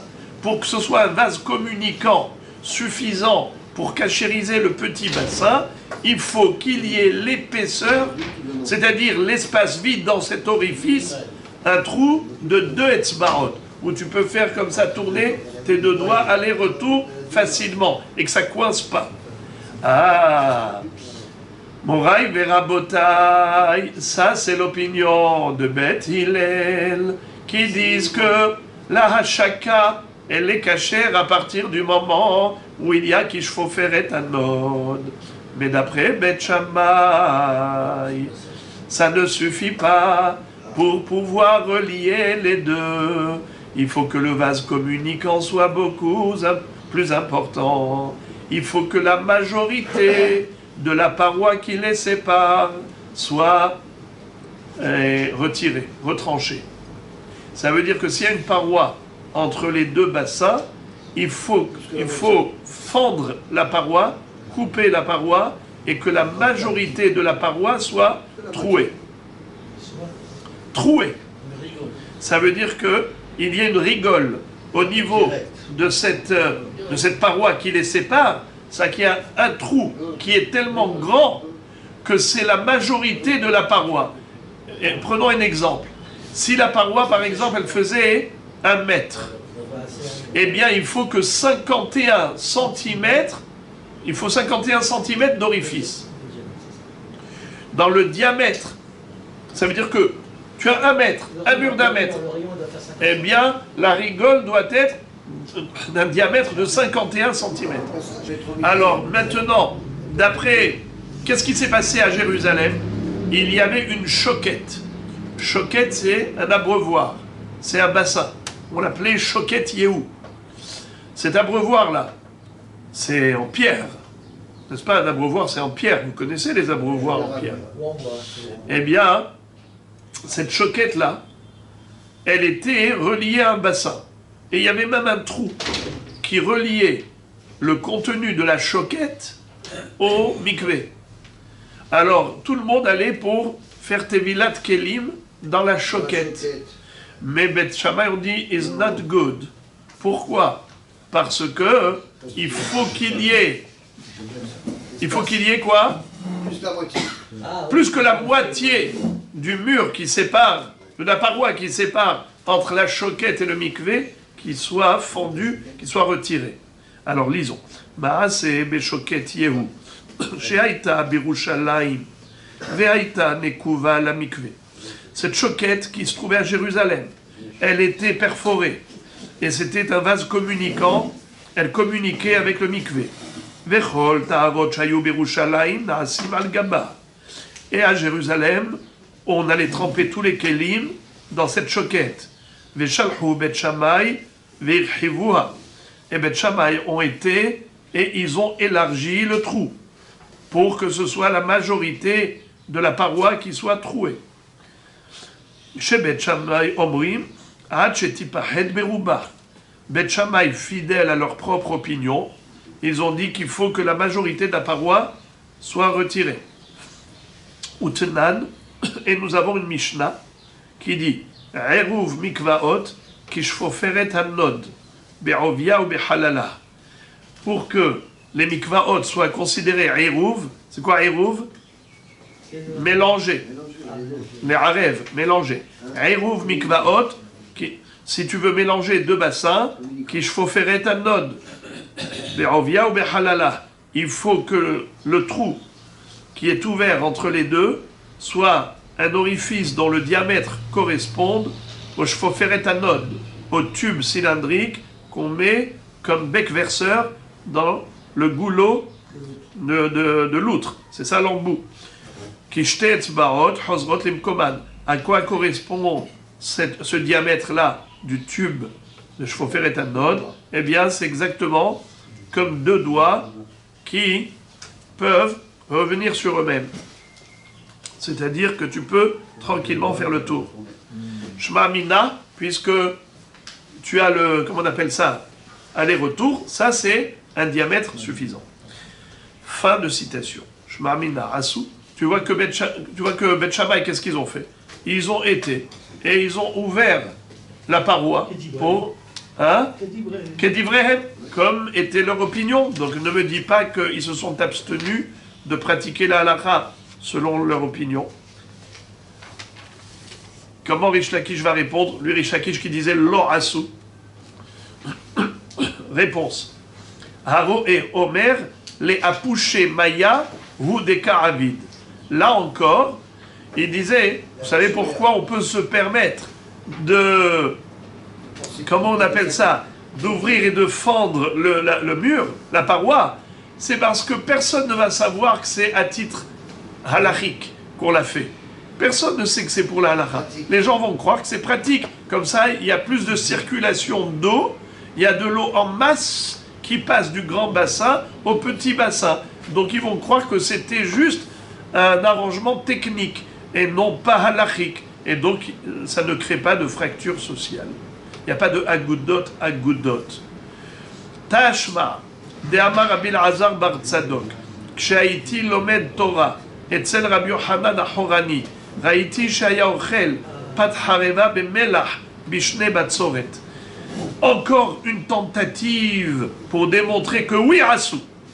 Rabbi Elazar bar Tzadok a raconté, quand j'étudiais la Torah chez mon maître, il s'appelait Rabbi Yohanan HaHorani, qui lui était l'un des élèves de l'école de Bet Shammai.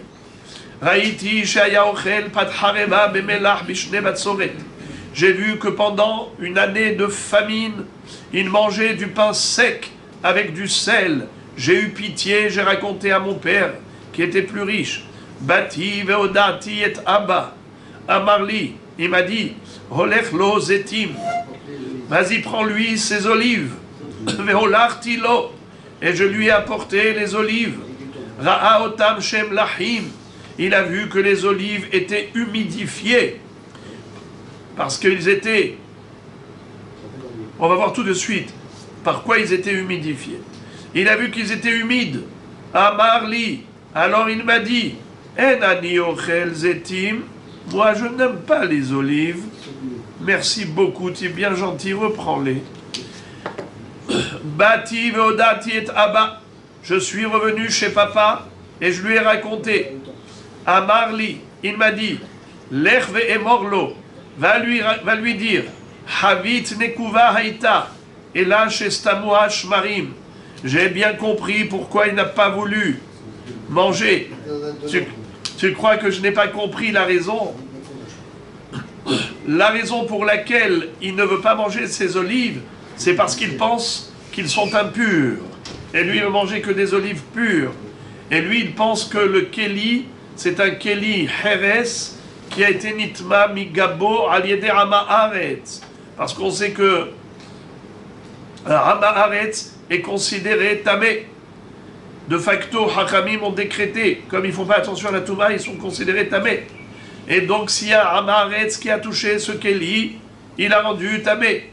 Donc, les olives qui sont à l'intérieur du keli sont devenus également tamés. Sauf que, il faut le savoir, un fruit ne peut devenir tamé que si à un moment donné de son existence, il a été mouillé. S'il a été humidifié, comme il est écrit dans la Torah Parashat Shmini qu'on vient de lire, Vechiyutan ma'im al zera, zerua asher izarea. C'est-à-dire, quand est-ce qu'un reptile mort ne peut rendre tamé un fruit que si ce fruit avait déjà été préalablement mouillé. S'il n'a jamais été mouillé de sa vie, de son existence, ce fruit ne deviendra pas tamé, même au contact d'une source d'impureté. Mais il y a encore un tenaï. Lequel tenaï? Il faut que ce soit un liquide des 7 liquides. Yad, Shahat, Dam. C'est quoi ce mnémotechnique? Allez, aidez-moi. Yad, Yud, Yain, Dalet, Devash.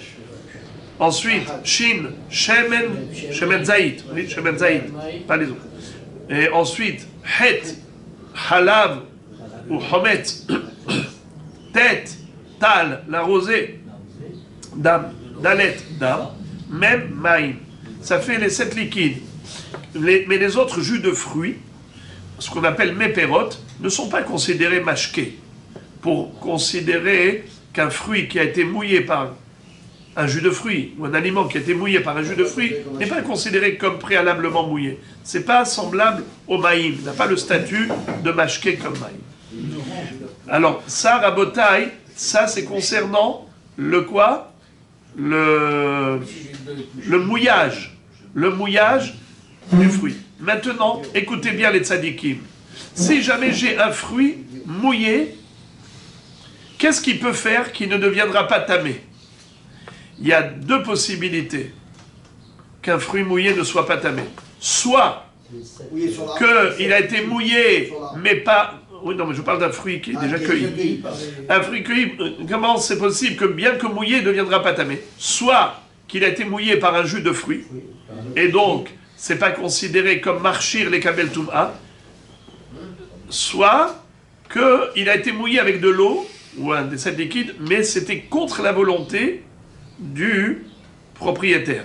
C'est-à-dire le propriétaire n'avait aucun souhait. Il ne voulait pas que ça soit mouillé. Ça s'est fait malgré lui. Eh bien que ce soit mouillé, c'est pas Mourchar les Kabel Toum'a.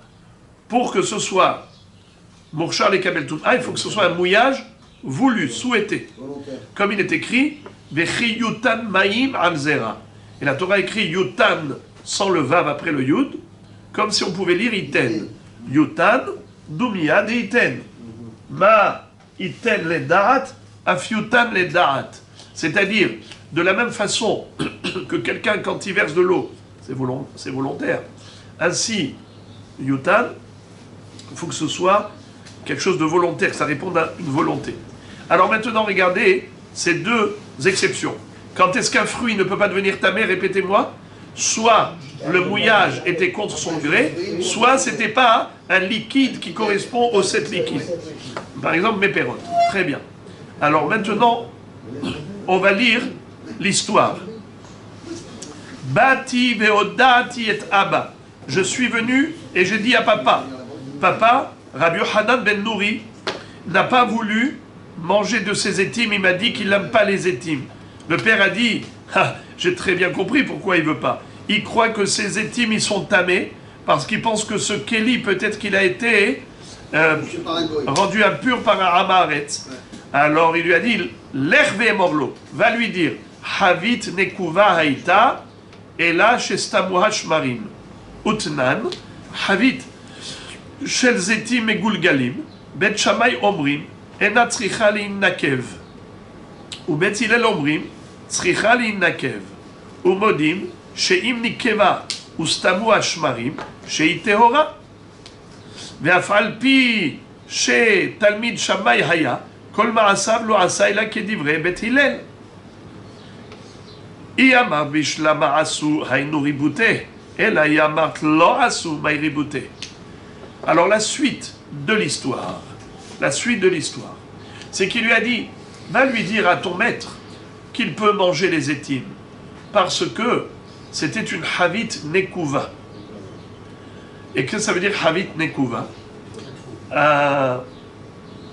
Une Havit qui était trouée. perforé. Et donc, maintenant tu vois qu'il y a du mohal. Tu vois qu'il y a du mohal. C'est quoi mohal? C'est du jus d'olive. Alors il y a une mahloket entre Bet Shammai et Bet Hillel, à savoir, est-ce que le mohal est considéré comme le shemen zaïd ou pas? Bet Hillel sont mahmirim et ils disent que le mohal est considéré comme shemen zaïd, mais Bet Shammai disent que le mohal n'est pas considéré comme shemen zaïd. Qu'est-ce que ça veut dire? Écoutez bien ça. Shemen zaïd, est-ce que c'est un mashké? Répondez-moi. Oui. Shemen zaïd, c'est sûr que c'est un mashké. Est-ce que c'est considéré comme une humidification pour la toum'a des fruits? Eh bien, Bet Shammai a dit oui. Non. Oui, Hazak ou Baruch. Bet Hillel a dit oui, Bet Shammai a dit non. Bet Hillel disent que le mohal, c'est du shemen, et Bet Shammai disent que le mohal, c'est pas comme du shemen. Et de ce fait, le mouillage avec du mohal, est-ce que c'est marchir les kabel touma? Est-ce que ça rend le fruit apte à devenir tamé? Bet Hillel disent oui, Bet Shammai disent non. Alors ils lui disent comme ça, il lui dit, écoute-moi bien, même si tu penses comme Bet Shammai, t'as aucun problème. Car maintenant les Zétim, ils étaient Megoulgalim. C'est quoi Megoulgalim? Ils étaient comprimés, compressés dans le Kéli. Alors maintenant, qu'est-ce qui a coulé? Que du mohal. Du mohal. Ce mohal-là, étant donné que d'après Bet Shammai, c'est même pas considéré comme un liquide, donc même si, admettons, le Kéli, il est tamé, parce que tu crains que Rama Haaretz l'a touché, il a rendu le Kéli tamé, donc les olives vont devenir tamées, et ces olives ont été déjà mouillées avec le mohal, mais Bet Shammai on dit que le mohal ne rend pas tamé. Et même si tu vas d'après Bet Hillel, qui considère que le mohal, c'est du mouillage, comme du mouillage avec de l'huile d'olive, et donc il devrait devenir tamé par le contact avec le Kéli Hérez qui était tamé, mais sache, Rabbi Yohanan ben Nouri, Rabbi Yohanan Ahorani. Qu'est-ce que je vous avais dit? Yohanan ben Nouri? Non, Yohanan Ahorani. J'espère que j'ai bien dit. Alors, Rabbi Yohanan Ahorani, sache une chose, mon cher ami, lui dit Rabbi Elazar bar Mitzadok. Il lui dit, mais c'était perforé. Et alors, écoutez bien maintenant, c'est extraordinaire. Si le Kéli était perforé, alors même d'après Beth Hillel, les olives sont tahor.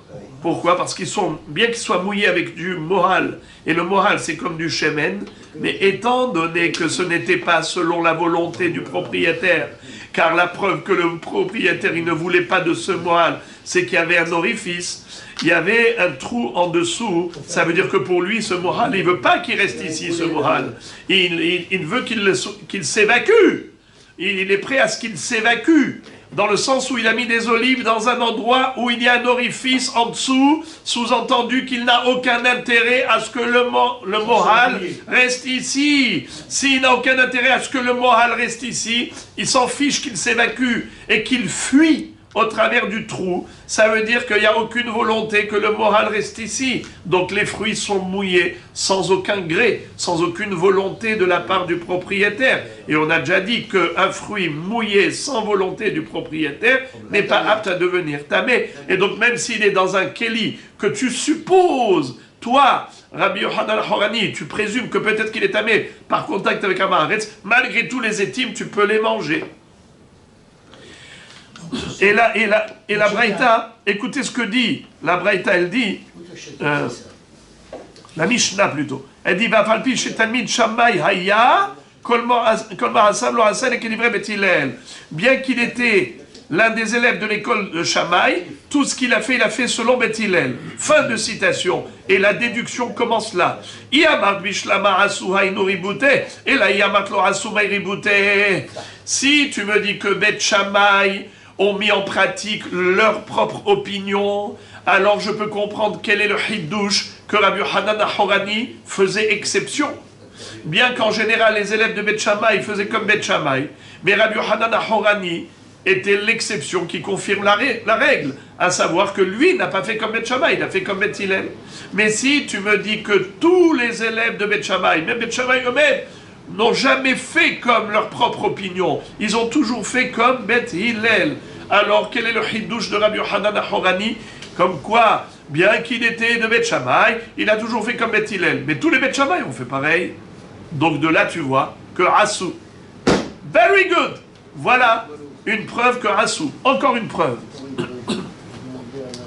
Ta'ashema. Encore une preuve que Assou.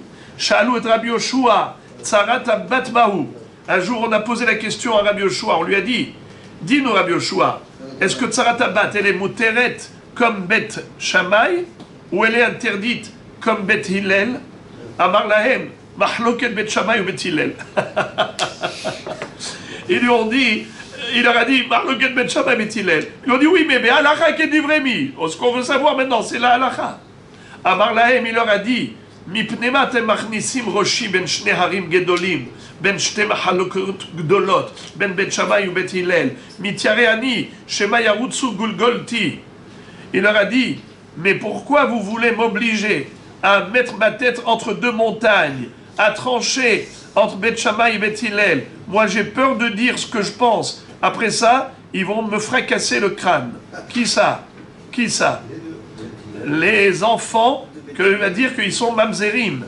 C'est-à-dire que si il va dire quoi? Qu'on n'a pas le droit comme Bet Hillel, alors ça veut dire que quoi? Que tous les enfants qui sont nés du hiboum selon Bet Shammai, je suis en train de proclamer qu'ils sont mamzerim. Parce que Tsarat Erva, il y a Isurechet Ach d'après Bet Hillel, et les enfants sont mamzerim s'il y a eu hiboum. Mais tiareani, Shema Yarutsu Gulgolti, Avalani Merid Lachem. Mais moi je peux vous témoigner une chose. Al Shte Mishpachot Gedolot Shayu Birushalayim. Deux grandes familles qui habitaient Jérusalem. La famille de Mishpachat Bet Tsevorim ibn Achmai et Mishpachat Bet Kofai ibn Mekoshesh. La famille de Tsevorim de M. Achmai et la famille de Kofai de M. Mekoshesh. Shehem Benet Tzarot ou Mehem Kohanim Gedolim Veshimshu al Gaber Mizbeach. Je peux vous dire que ce sont des enfants de Tzarot, c'est-à-dire c'était des Tzarot, Erva, qui n'ont pas fait Halitza et pourtant elles ont été se marier avec des étrangers. Elles n'ont pas fait Hiboum et elles n'ont même pas fait Halitza. Elles se sont mariées avec des étrangers et pourtant, Mehem Kohanim Gedolim Veshimshu al Gaber Mizbeach. Et pourtant, elles ont donné naissance à des Kohen Gadol. Ouais. Alors regardez ça, Rabotai. Ça veut dire que leur fille s'est mariée avec un Kohen. Et l'enfant, il était Kohen Gadol. Ça veut dire que quoi? Que leur mère, qui est issue d'une Yebama Lachouk,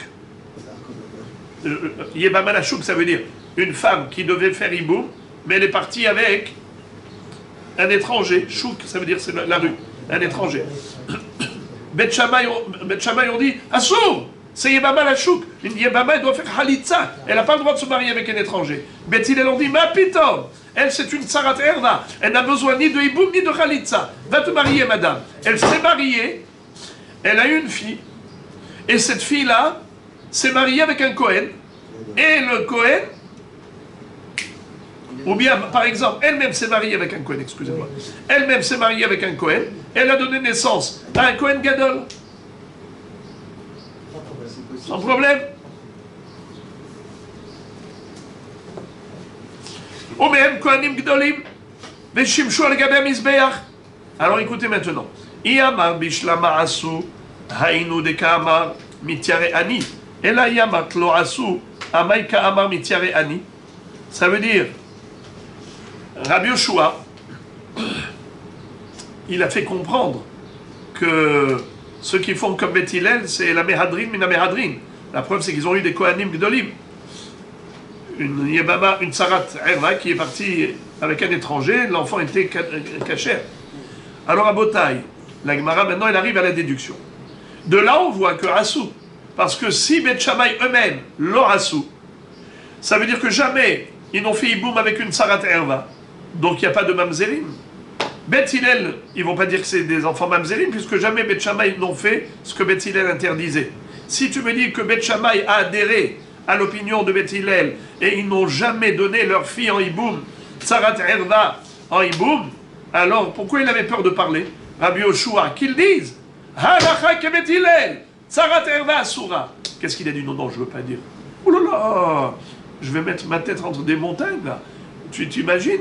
Beth Shammai autorise à cette femme-là de faire hiboum. Mais Beth Hillel, ils disent c'est karet, assour. Les enfants sont mamzerim. Si moi maintenant je dis la halakha est comme Beth Hillel, ça veut dire quoi? Que tous ces enfants sont mamzerim. Et donc ils vont venir, ils vont me tuer. Ils vont me casser la tête.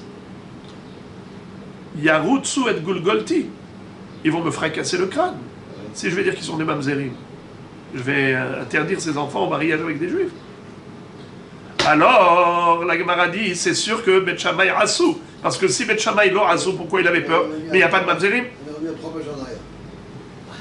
Alors la Gemara dit Nehi nami de asu Maï mitiare ani Ha'amar Rabbi Yoshua En mamzer Et la mehayve mitot bedin.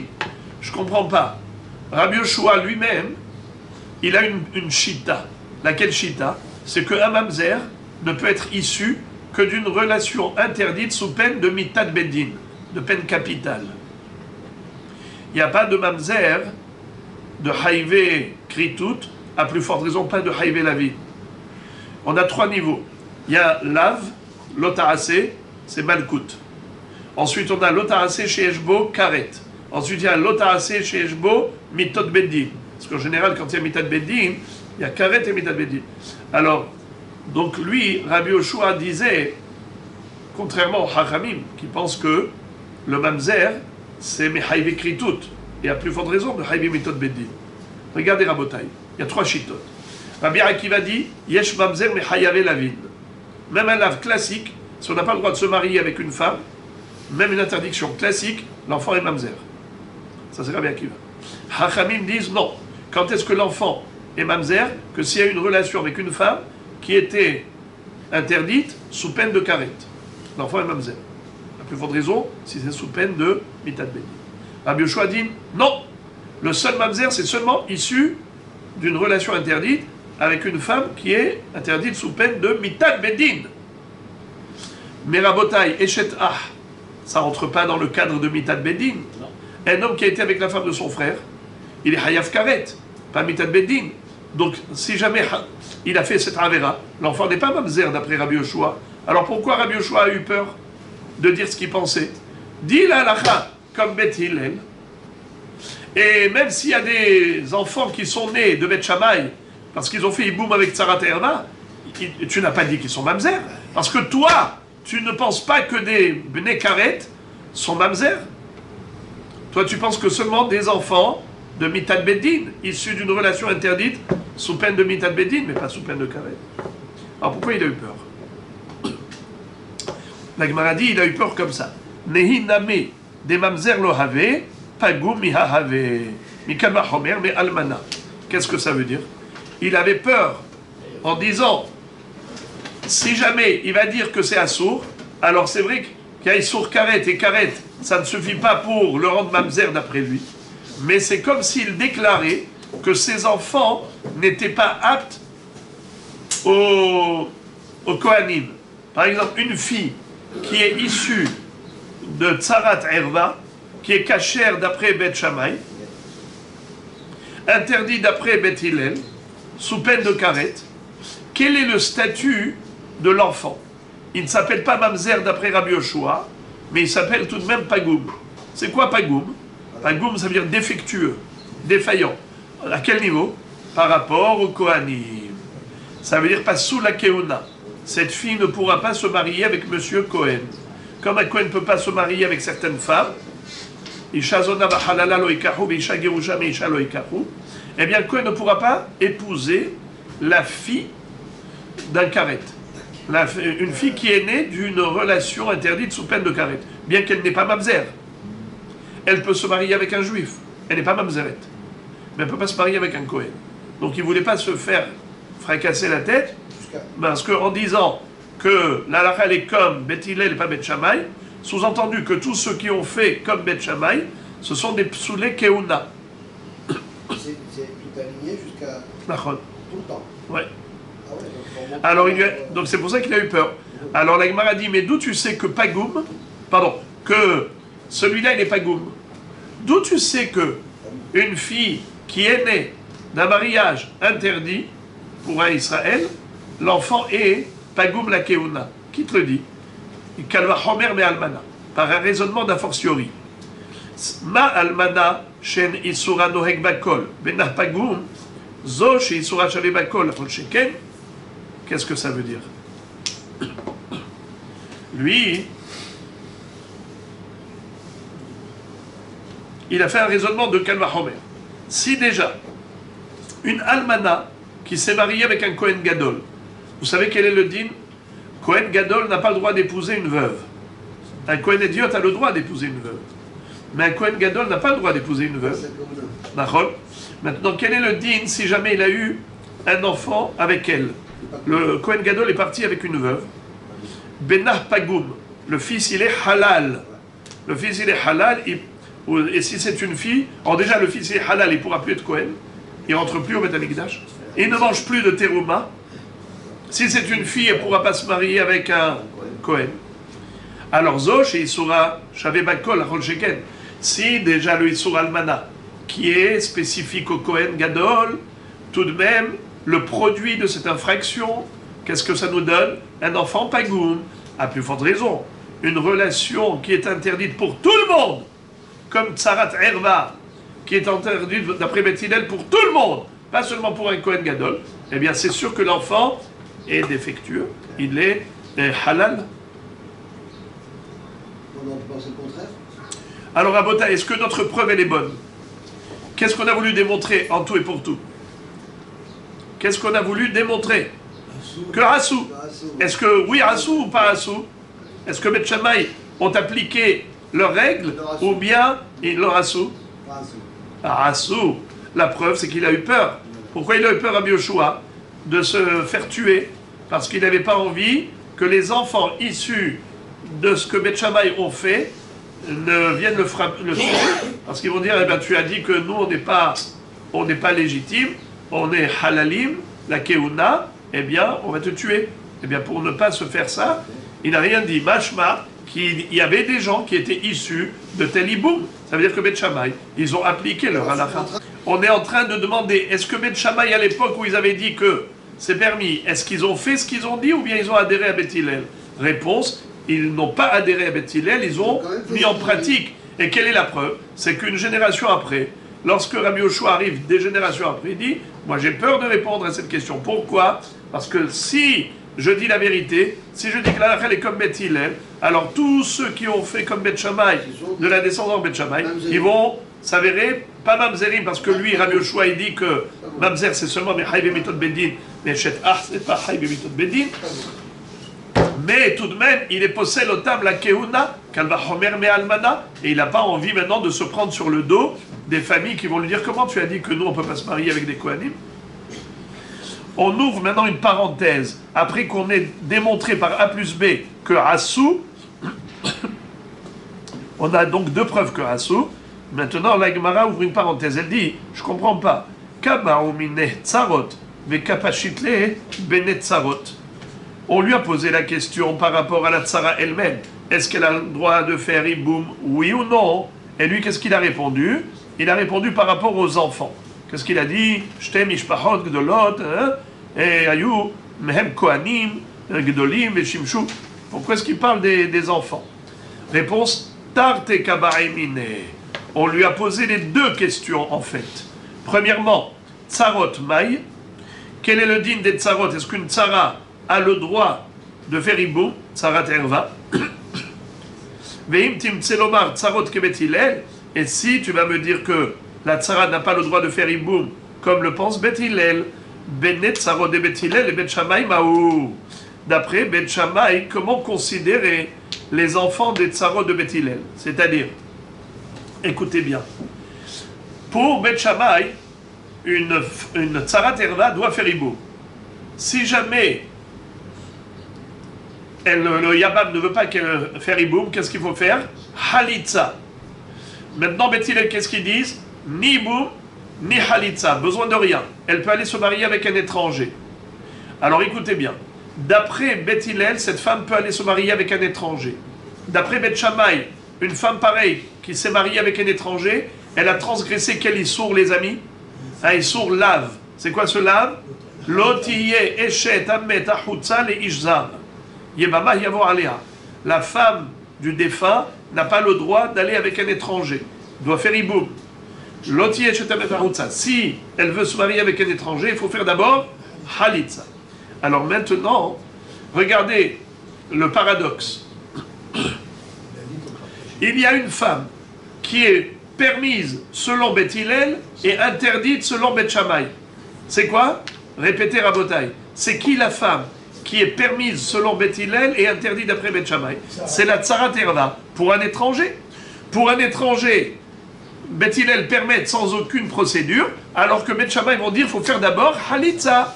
Alors maintenant, quel est le din d'après Beth Shammai de ces enfants-là qui vont naître? Ah non, regarde. Les enfants qui vont naître d'une relation d'un étranger avec cette femme-là, cette Sarat Erva, quand eux, ils disent quoi? Beth Hillel, vous avez autorisé à cette étrangère d'aller se marier sans Halitza, mais nous, pour nous, elle est Asura. Loti et Shetamet Ahutza. C'est quoi ce Issur? Ça s'appelle lave.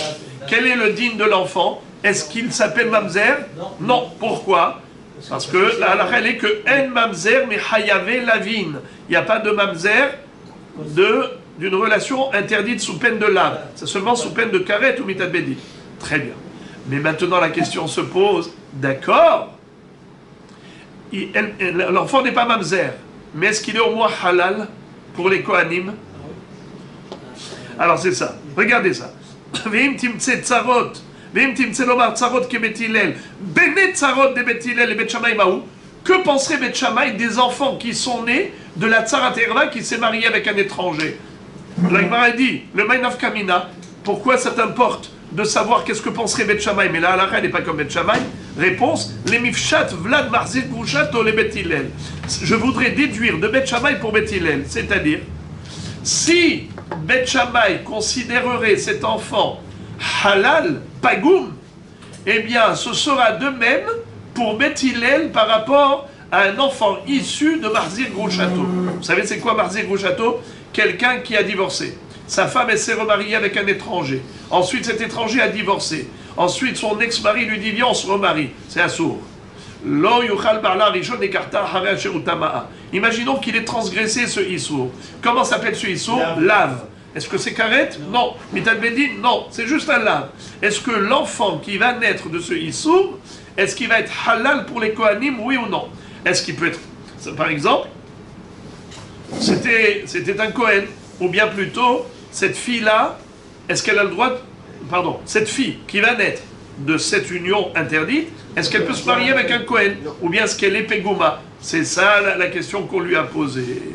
Alors il a dit, Miamrinan kalma homer, Uma almana le Kohen gadol shen isura shave bakol bena pagum, zo she isura shave bakol enodin shebna pagum, odin maikali mifrach, male almana shi atzma mithalelet. Qu'est-ce que ça veut dire? Est-ce qu'on va faire le raisonnement qu'on avait déjà vu, à savoir Kalva Homer? Si déjà un Kohen Gadol, quand il va avec une almana, on a dit que l'enfant, il est halal, la fille, elle est halala, le fils, il est halal, il peut pas être, il n'est plus Kohen, la fille ne peut pas se marier avec un Kohen, eh bien ce sera pareil pour le Bnei Marzir Grouchato. Quelqu'un qui est Marzir Grouchato, l'enfant est halal. Pourquoi? Kalva Homer. Si déjà, pour un Issour qui n'est pas Shavé Bakol, un Issour qui n'est pas collectif, tel que Almana et Kohen Gadol, c'est Issour que pour le Kohen Gadol, c'est individuel, alors que le Issour de Marzir Grouchato, c'est collectif. Personne n'a le droit de récupérer son ex et se remarier en attendant. Ça, c'est collectif. Alors, Kalva Homer, si déjà Issour qui est individuel et entraîne une halala, ça veut dire l'enfant est halal, à plus forte raison, un issour collectif. Alors à Botaï, la Gemara dit non, on peut réfuter ce Kalva Homer. Odil Maïkale Mefrach. On peut peut-être réfuter ce qu'elle va remettre. Comment? Ma le almana shi'atzma mithalelet. La almana, c'est spécial. Parce qu'elle-même, elle est mithalelet. Imaginons par exemple. Un Kohen Gadol n'a pas le droit d'épouser une almana, n'est-ce pas? Mais un Kohen Idiot, est-ce qu'il a le droit d'épouser une almana? Oui. Un Kohen Idiot n'a pas le droit d'épouser une divorcée, mais il peut épouser une veuve. Mais maintenant, si cette veuve-là est partie avec un Kohen Gadol, un Kohen Gadol a fait une Avera, il a épousé une veuve. Et maintenant, le Kohen Gadol est mort. Elle est reveuve. Est-ce qu'elle peut se marier avec un Kohen Idiot? On aurait dit oui. Eh bien non. Pourquoi? Étant donné qu'elle a fait une Avera de se marier avec un Kohen Gadol, donc maintenant elle est devenue halala. Puisqu'elle est devenue halala à cause de cette pays-là, maintenant elle ne peut plus se marier, même pas avec un Kohen Idiot. Parce qu'il est dit pour le Kohen, Isha zona va halala loikahu. Donc elle ne peut plus se marier avec un Kohen Idiot. Alors ça veut dire que quoi? Que la relation interdite qu'elle a eue avec le Kohen Gadol l'a rendue à elle halala. Alors maintenant, écoutez ça. Elle, devenue halala par rapport au Kohen, est-ce que la femme veuve, la femme Marzir Grouchato, une Marzir Grouchato, écoutez bien, est-ce qu'elle peut se marier avec un Kohen? Une Groucha, est-ce qu'elle peut se marier avec un Kohen? Imaginons maintenant celui-là, ce rachat-là qui a repris son ex, qui s'était remarié en attendant, il est mort. Est-ce qu'un Kohen peut se marier avec elle? Non. Pourquoi non? Parce qu'elle était divorcée. Elle était divorcée même 2 fois. Alors donc, celle-là, elle est interdite au Kohen de facto. Donc maintenant, ce n'est pas la relation interdite qui l'a rendue interdite. Écoutez ça, c'est fort, c'est fort.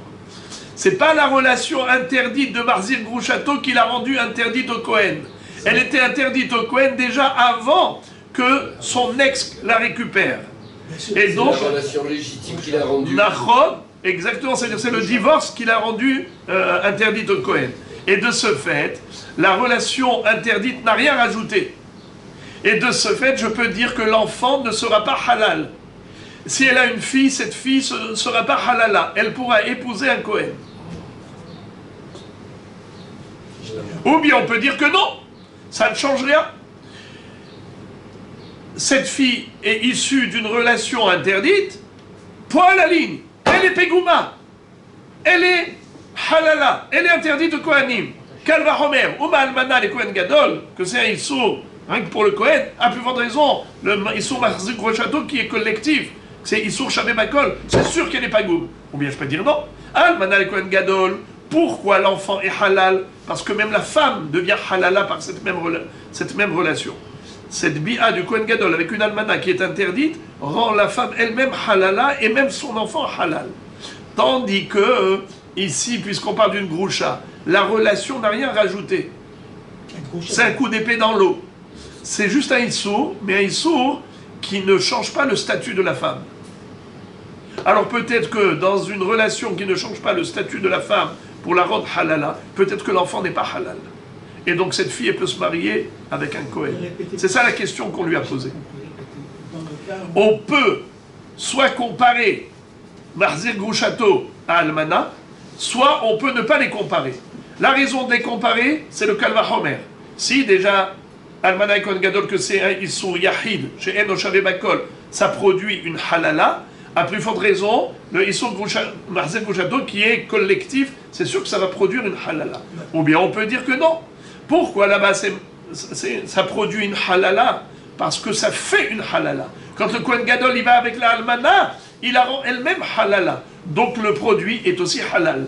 Tandis que Marzir Grouchato, celui qui va récupérer son ex, puisqu'elle était déjà Groucha, donc elle était déjà interdite au Kohanim, donc maintenant la relation de son ex-mari avec elle ne va pas rajouter à son statut de Groucha un nouveau Issur pour les Kohanim, puisqu'elle était déjà interdite aux Kohanim. Alors peut-être que dans un cas pareil, où la relation interdite ne change pas le statut de la femme, eh bien peut-être que dans ce cas-là, l'enfant ne sera pas halal, car il n'est pas le produit d'une relation qui change le statut de la femme pour la rendre halala, puisqu'elle était déjà Mais interdite. cette femme, elle a été groucha une fois déjà. Donc le Cohen, il prend une femme qui est groucha. Ça dit que vous n'avez pas suivi. On ne parle pas d'un Cohen, on parle d'un Israël. Le Israël, il va avec son ex. Oui. Alors maintenant, la fille, est-ce qu'elle est halala?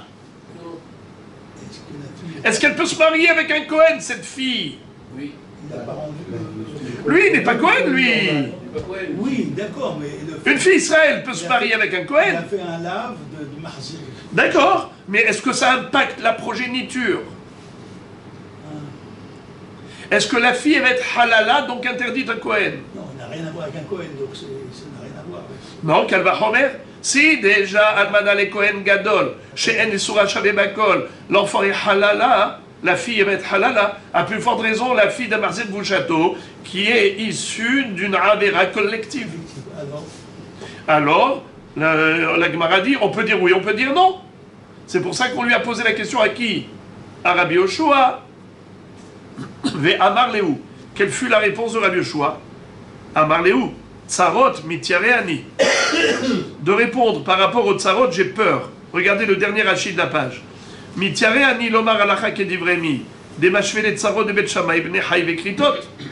Si je dis que les tsarot elles sont interdites, ça veut dire que quoi? Que toutes les tsarot que Bet Shammai a fait faire iboum, je suis en train de dire que les enfants sont mamzerim. Maintenant, Bene Tsarot, Ani Merid Lachem. Regardez le premier rachid de la page Tetzaïn. Bene Tsarot, de Bet Hillel, de Kabaritu Imhem Pgumim, Merid Ani Alechem Shem Kohanim Gdolim. Par rapport à votre deuxième question, puisqu'ils lui ont posé deux questions, est-ce que la Tsara a le droit de faire iboum, comme Bet Shammai l'exige, le prétendent, ou bien la règle comme Bet Hillel? Si on dit comme Bet Shammai, les enfants sont cachers.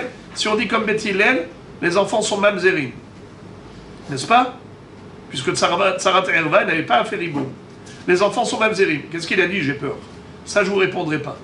Vous me posez la question pour les tsarot, est-ce qu'elles ont le droit de faire iboum ou pas? Non, je ne vous répondrai pas. Je ne vous dirai rien du tout. Ah, vous voulez que je me fasse tuer? Il n'a pas répondu. Par contre, la deuxième question que vous demandez, qu'est-ce que vous dites? Est-ce que maintenant, les enfants qui sont nés du Niebama Lachouk, c'est-à-dire que la Tsarat Erva, qui selon Bet Hillel n'a besoin de rien, elle est partie, et là, elle s'est mariée avec qui?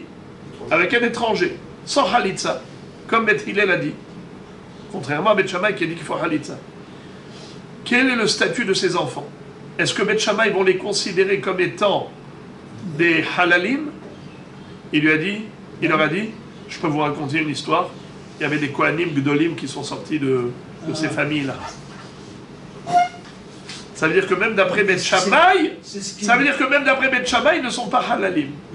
En d'autres termes, la réponse de Rabbi Yoshua, c'était de dire que même si la relation elle est interdite, mais l'enfant n'est pas halal pour autant, dans le sens où la fille qui va naître de cette relation interdite, elle est encore cachère la Kohanim.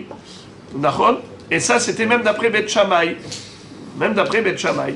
Ça veut dire que même s'il y a un issour, parce que c'était ça ce qu'on a voulu, on lui a posé la question, quel est le din des tsarot qui se sont mariés avec des étrangers et que Bet Shammai interdise, est-ce que l'enfant est halal? Il a répondu, il y avait des Kohanim Gdolim. Sous-entendu, qu'un enfant qui est issu d'une Avera n'est pas, la fille ne va pas être halala, elle est permise au Kohen. C'est extraordinaire cette réponse. Puisque Midivre Bet Shammai Nilman de Bet Hillel. Par rapport à Issour Marzir Bouchato, c'est ça l'incidence. Quel est le din si quelqu'un a récupéré son ex, Issour? Réhouven a divorcé d'une femme. Cette femme s'est remariée avec un étranger. Ensuite, cet étranger a divorcé. Ensuite, l'ex l'a récupéré. Il a commis une infraction. Il a donné naissance à une fille. Cette fille, est-ce qu'elle peut se marier avec un Kohen? Ou est-ce qu'elle est halala? D'après Rabbi Yoshua, elle n'est pas halala, elle est permise au Kohanim. Il leur a dit, Maaseh Shehaya Kachaya. Et bien qu'ils ont fait, d'après Bet Hillel, c'était moutard, mais le chidouche, c'est que qu'ils étaient Kohanim Gdolim, même d'après Beth Shammai.